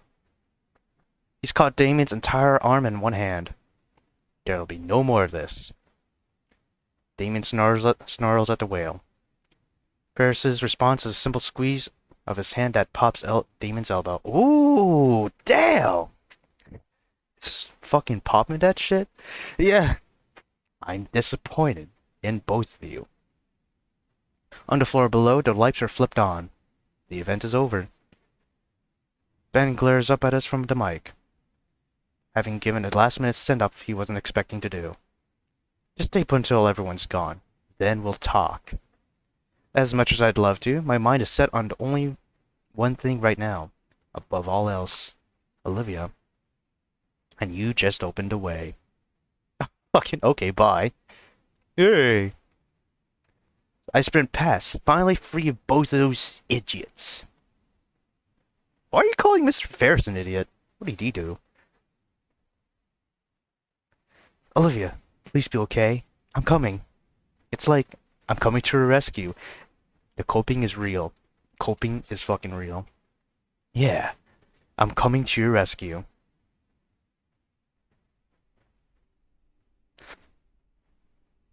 Did she change her dress? Oh no, that's just the back of the wheelchair. Gus reaching out.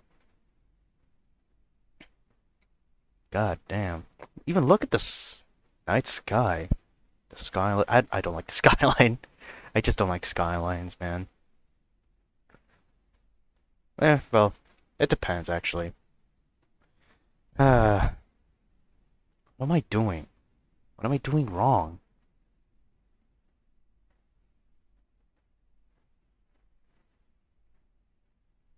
Many things have gone wrong between both of you.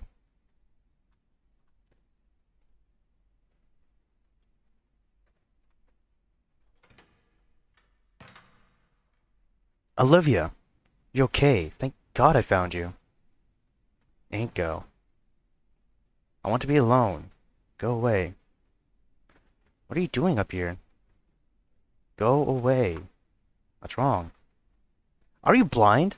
What isn't wrong? You've heard me before. I'm losing everything. I failed Anakin.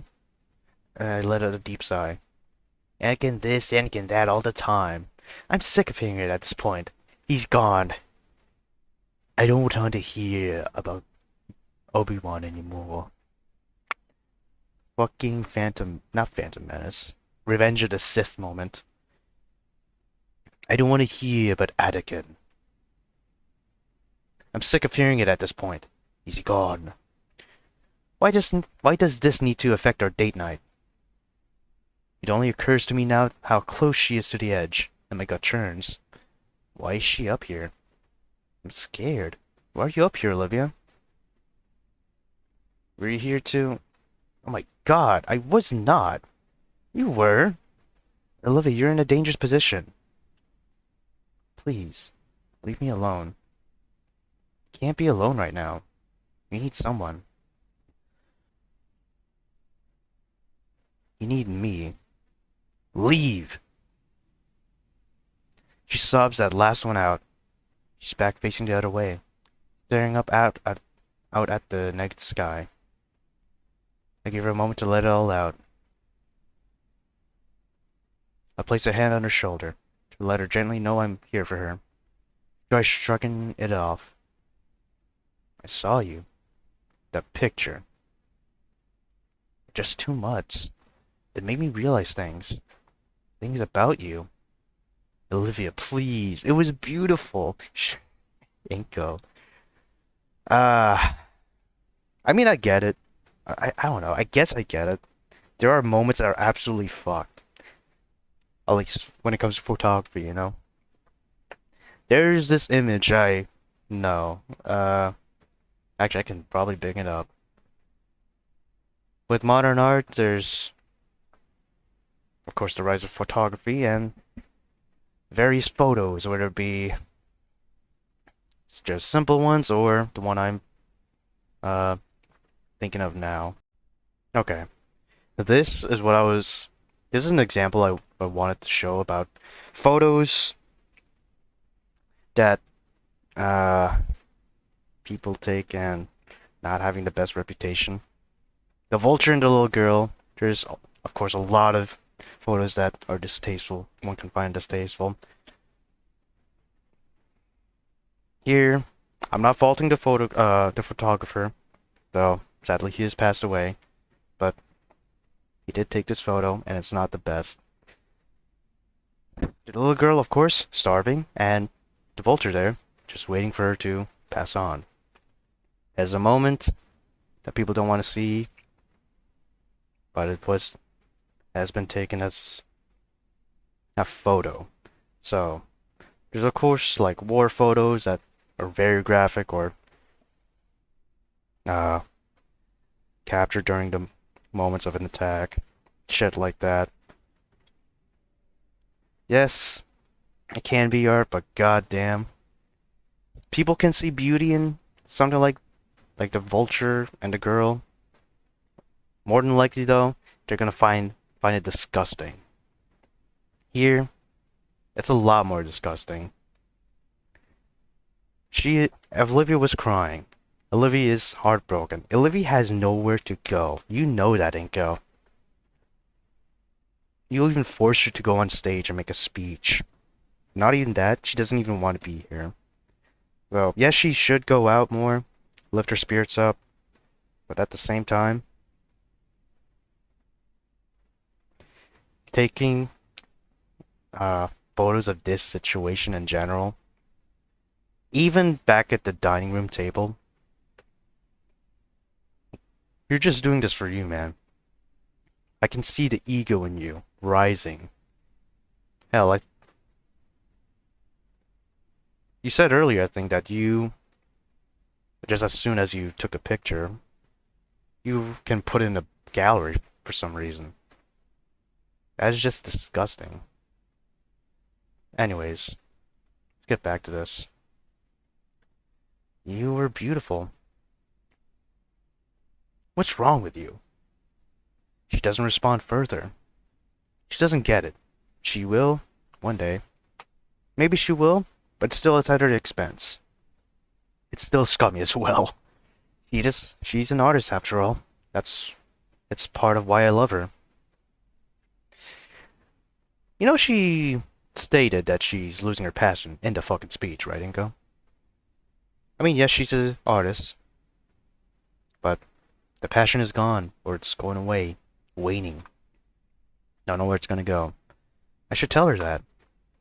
It's okay, Olivia. I still love you. Even despite it all. She stops and slowly turns her head.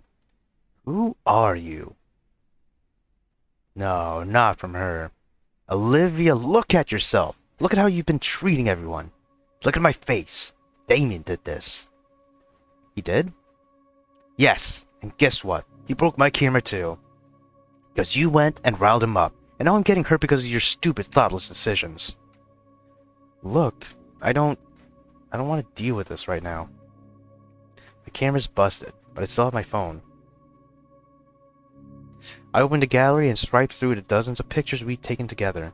Shoving the screen in her face, dude. You're being petty as fuck. Trying to prove a point like this. Bless your heart. Look. Look at how happy you are. In every one of these. Inco was smiling because you wanted to. Yeah, I remember that. Him telling her to smile. How do you not get that? No, don't lie to me.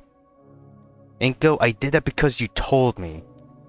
Didn't you want to have a good night? Inco, I just been doing what you want. You had me go on that fucking stage with my tits out, and left to go God knows where, taking fucking pictures. I hate it. You're throwing a tantrum. Also, back to that point. God knows where. You weren't there, man. Yeah, you were still in the building, but you were on the second floor. A whole different floor, man.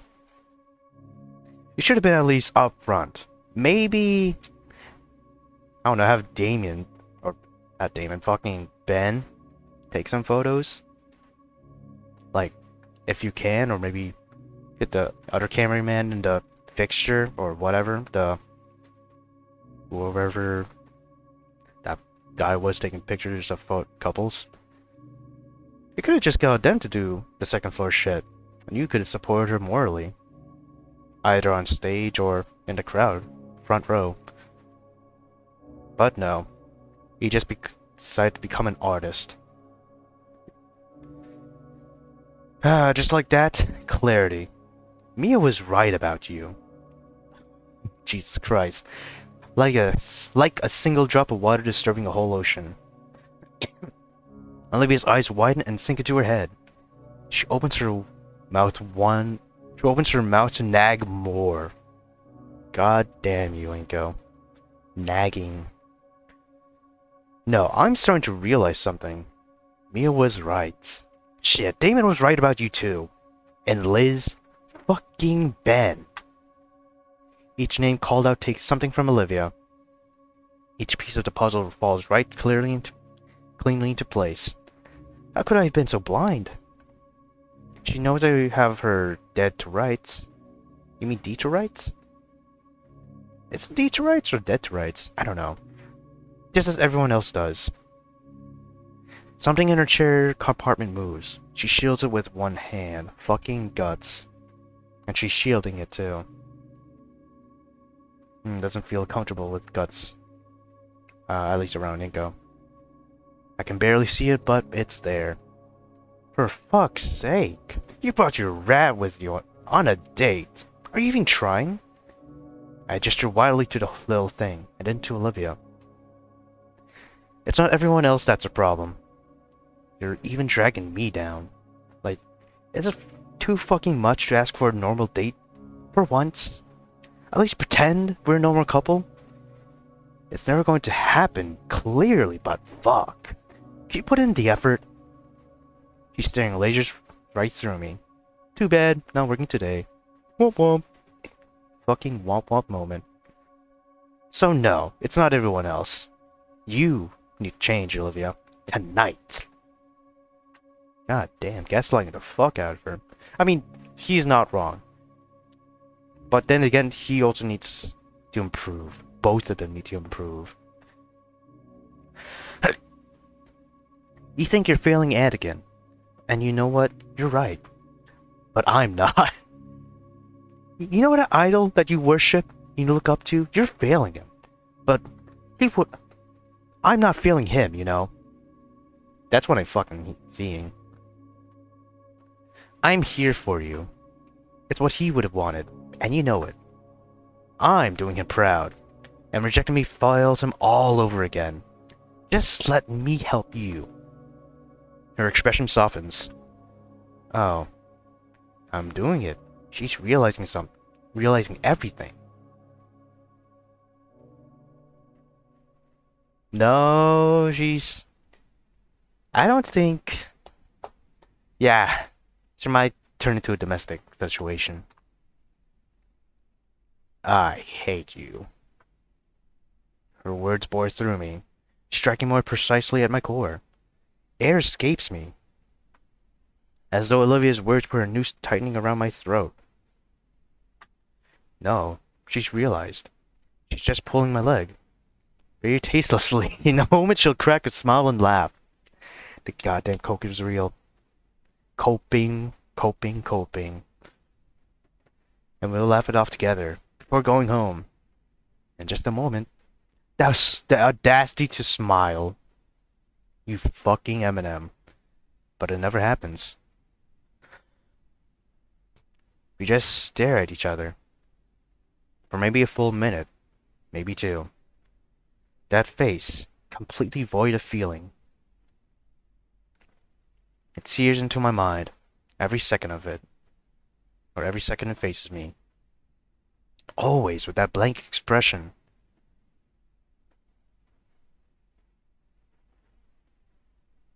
Of course, you're not gonna leave a couple as in this. You're not gonna leave this building as a couple. I mean, you don't have one last shot. All your shots have been taken out, man. Ever since you took that photo. The only shot you have in general is just making things worse. That's all your shots are. I can fix everything. Okay. I can make it work. She's just troubled. Fixing everything. Everything tonight is cold. It's scary. The threat of losing everything. I don't blame her for lashing out. Or saying things she doesn't mean. Hey, hug it out? What? Hug it out. And that fucking face. Disgust. Absolutely deserved.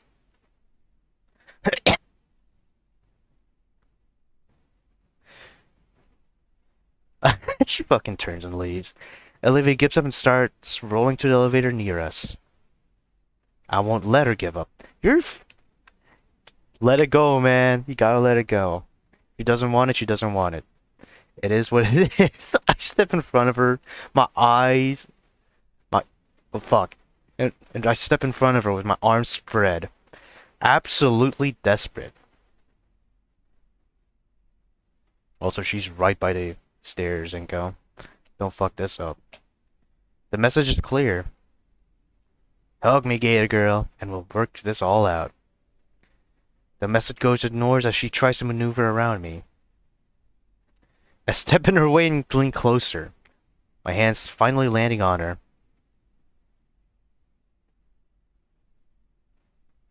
She doesn't want this. She does not want this. I don't think this is SA, but this is... I'm pretty sure this is... can count as assault. Or does it count as battery? I think it depends on the state, right? Assault can mean, like, a threat? Or is that battery? Shit. Ah, you know what? They're both tied together. Slap it on. Call a lawyer. Say you've been assaulted and battered. Maybe it'll work. That goes for Olivia. Inco can fuck off. At least in this ending. I step in her way and lean closer. My hands finally landing on her. Oh. Oh, this is gonna be...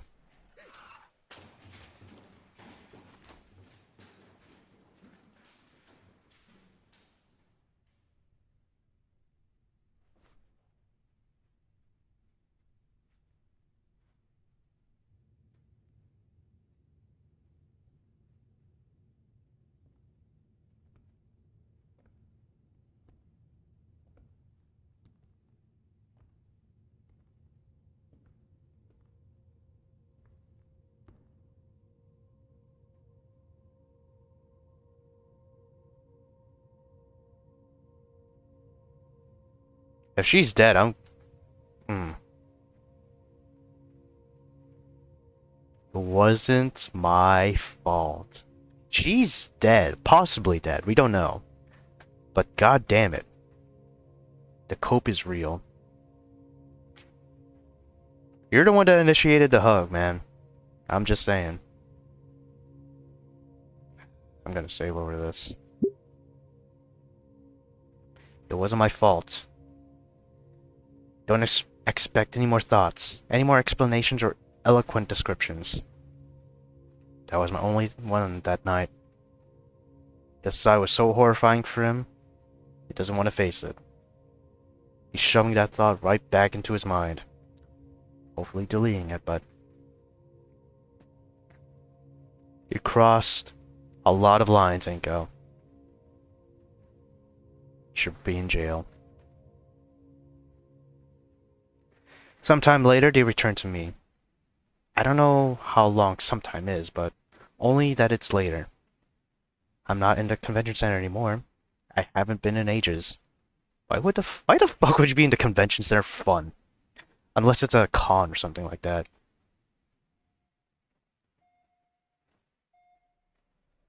Oh, damn. Okay, so she's alive. The heart monitor's going off. Beats per minute 86. I think that's okay. That should be regular heartbeat. Like around 80 to 90, isn't it? Hospital room. Right. So he's just reminiscing now. She'll feel tired right now, but I don't. Even still got a black eye. Also, why is Guts here? Is this the day after? It has to be. How long has it been? I can't tell, but the sun shines through a window on the far side of the room. Trying to check my phone, I see it's still out of battery. Just like the past 10 or so times I've checked. My thoughts are muddy. Haunting. I don't know if it's a lack of sleep or what I saw. This is definitely like the day after. Oh, I'm guessing you also stayed up for the most part. There's hum in the air right now. The electrical size of the nearby equipment. I don't know any medical mumbo jumbo. I won't pretend to. It's bad, alright? The pains were here too. They came running when they heard the news. I don't know how many of them there were or how long they stayed. They're not here now. I wonder where they went. No, I don't. I don't really care. God damn it, Inco. I'm left alone with her. Again. Her chest rises and falls slowly. The only sign of life here. Resting gently on it, the only real survivor. When the nurses left, I had set him gently on her bed. I don't know why. He sniffed around a bit and crawled up gently into her chest. And he remained for hours. The small animal let out a tired yawn at my presence. It blinks its beady eyes awake. He sniffs the air again. And goes to nudge her hand for pets. A wasted effort. In spite of Guts' determination. A little squeak, begging for attention. My arms is leaden as I reach for him. I could at least provide some comfort. Ah, damn. Vermin! Wait, it's just her pet rat. Excuse me, are you a relative? No, I'm her boyfriend. I brought a pet rat. The raid running down the hall. Vermin! In room 203, or 302. A few more nurses gathered around the door, attracted to all the commotion. Does this guy just have a phobia? Where's the janitor? Get him out here. Get him here. Now! It's just her pet rat. The entire floor is in an uproar. No, ma'am, our facility hasn't had a rodent problem in over 3 decades. Hey, let me through. You guys are going too fast. Everyone's being such a pain. Shortly after, an elderly man with gloves brushes past. He grunts when he sees Guts, and yanks him up by the tail. Hey, you can't take him, that's... Out! Get it out! Throw it out back! On the way, the janitor brushes past me. He sees me, shoulders sagging, staring blankly at him while the poor thing grabs at the air in his grasp. Hey, don't... Look, I don't make the rules. I'm just a volunteer. Okay, do what you gotta do. He didn't hear my approval. He's already gone. I can hear shouts in the hall. All that or about guts.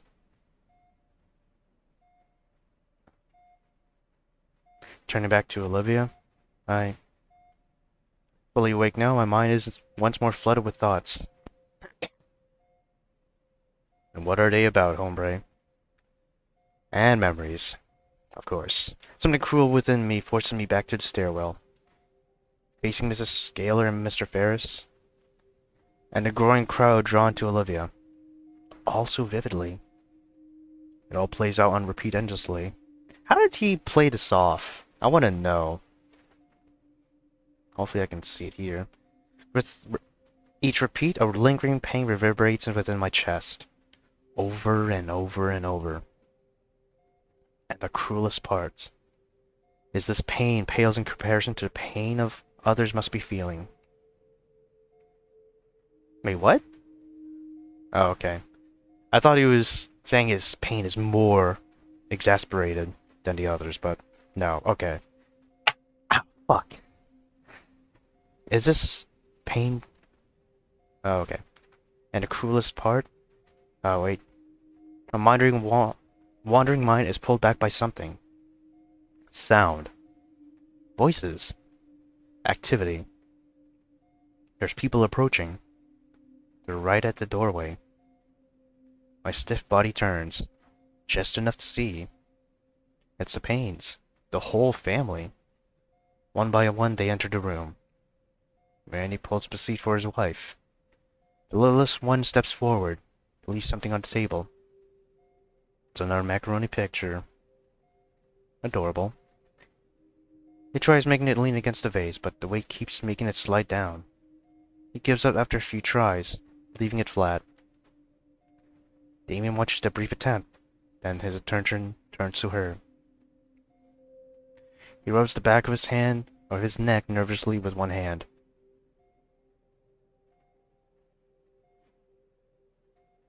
I shouldn't have kept you.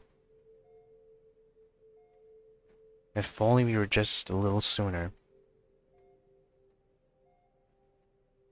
Don't blame yourself. It wasn't your fault. He nods, still not looking at me. I don't know, Damien. I don't know. I don't know if I should be saying that. But he doesn't know the situation, but so I guess. Don't be blaming yourself either, okay? Thanks. Damien takes a seat. There's not really anything else left to say. The room is full, but only sounds come from the medical equipment and the movement outside. Footsteps. Damien's folks turn their heads to the door. I follow suit. Oh, is that the dad? God damn, what? Imagine working at your job to the point that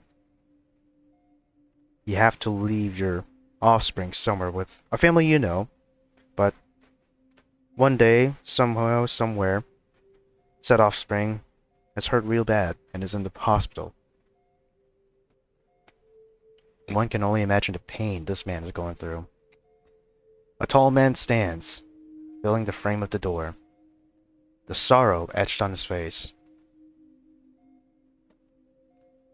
He steps forward past us.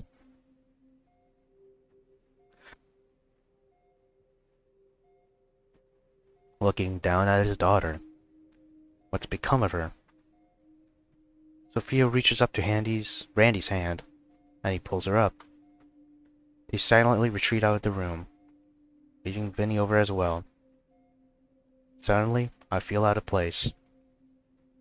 I follow behind the rest.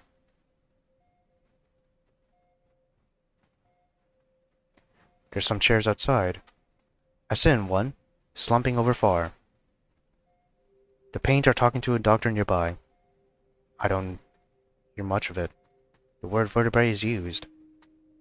I try to listen more, but the world feels like it's melting away from me. Is it a slip vertebrae? My body slackens more and more by the passing second.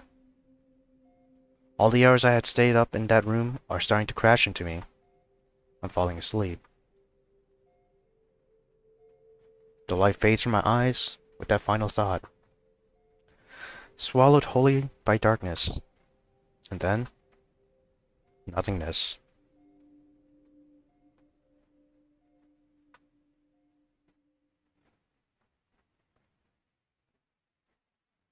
How long you sleeping, bro?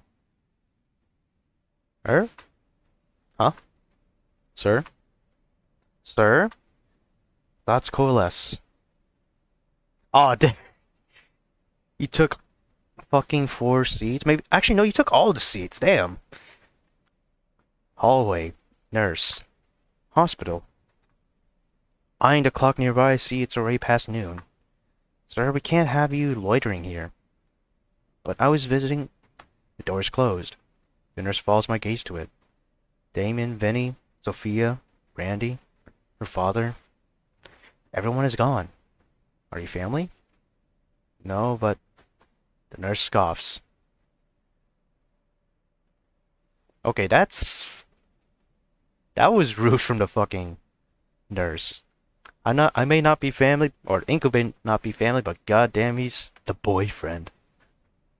Okay. I'll just wait until someone gets back to see Olivia again. Where did they all go? I stare blankly at the closed door. The nurse finishes his business and exits the room again. He looks shocked to see me. Sir, we have a waiting room for a reason. Oh. I can wait for Olivia there, sure. Besides, I'm starving. I haven't eaten since that dinner. My entire body is numb. It's a struggle to even stand. But I give it up. I take one last look toward her room. Why? I start walking to the waiting room. Each step, a question reverberates within my murky mind. Why? Why did this happen? Did I cause this? Is it my fault? So many questions. So many steps. Until I finally step outside. The final question brings clarity to me. What did I expect? My mind follows the tangent. What did I expect? I expected a relationship. A normal relationship.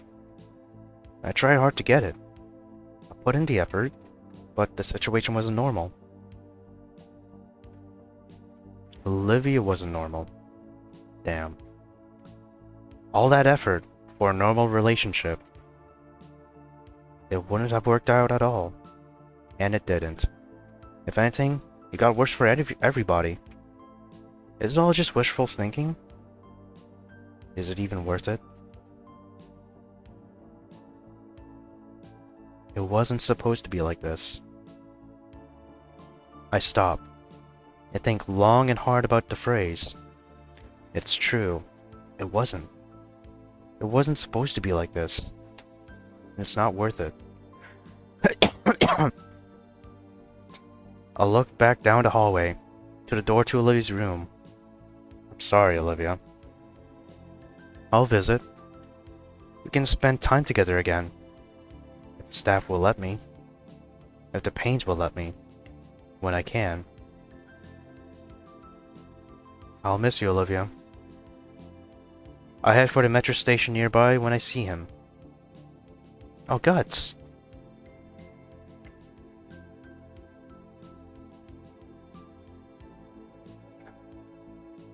Looking out the window, I'm guessing. Yeah, he's focused entirely on the window of Olivia's room. Guts. Kneeling down, I offer to wrap my hand. Come on, Guts. Doesn't budge. The small animal doesn't take notice of me at all. I sigh. Alright, Guts. Goodbye. I think about looking back at the building one last time. No, I shouldn't. It wouldn't be good for me. For my mental health. So I continue. I force my legs forward until I know the building is out of eyeshot. It's hard, but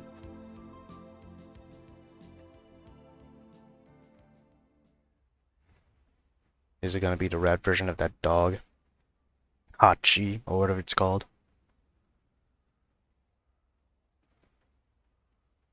It's better this way.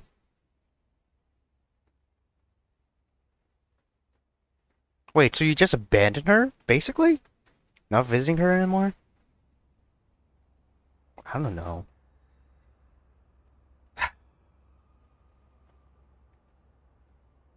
There's no more drawings. I noticed that. So,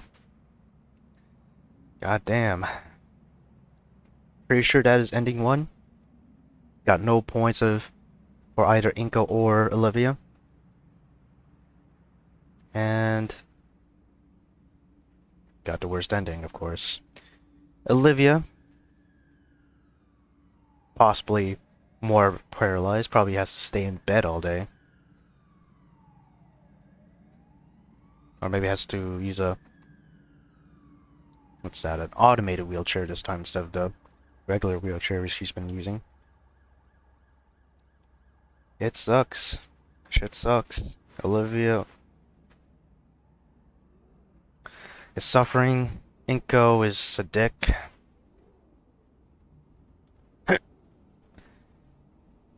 Maybe she at least gets still play it, not play, still stay at the Payne's residence. Or maybe she gets to stay in, her dad. God bless.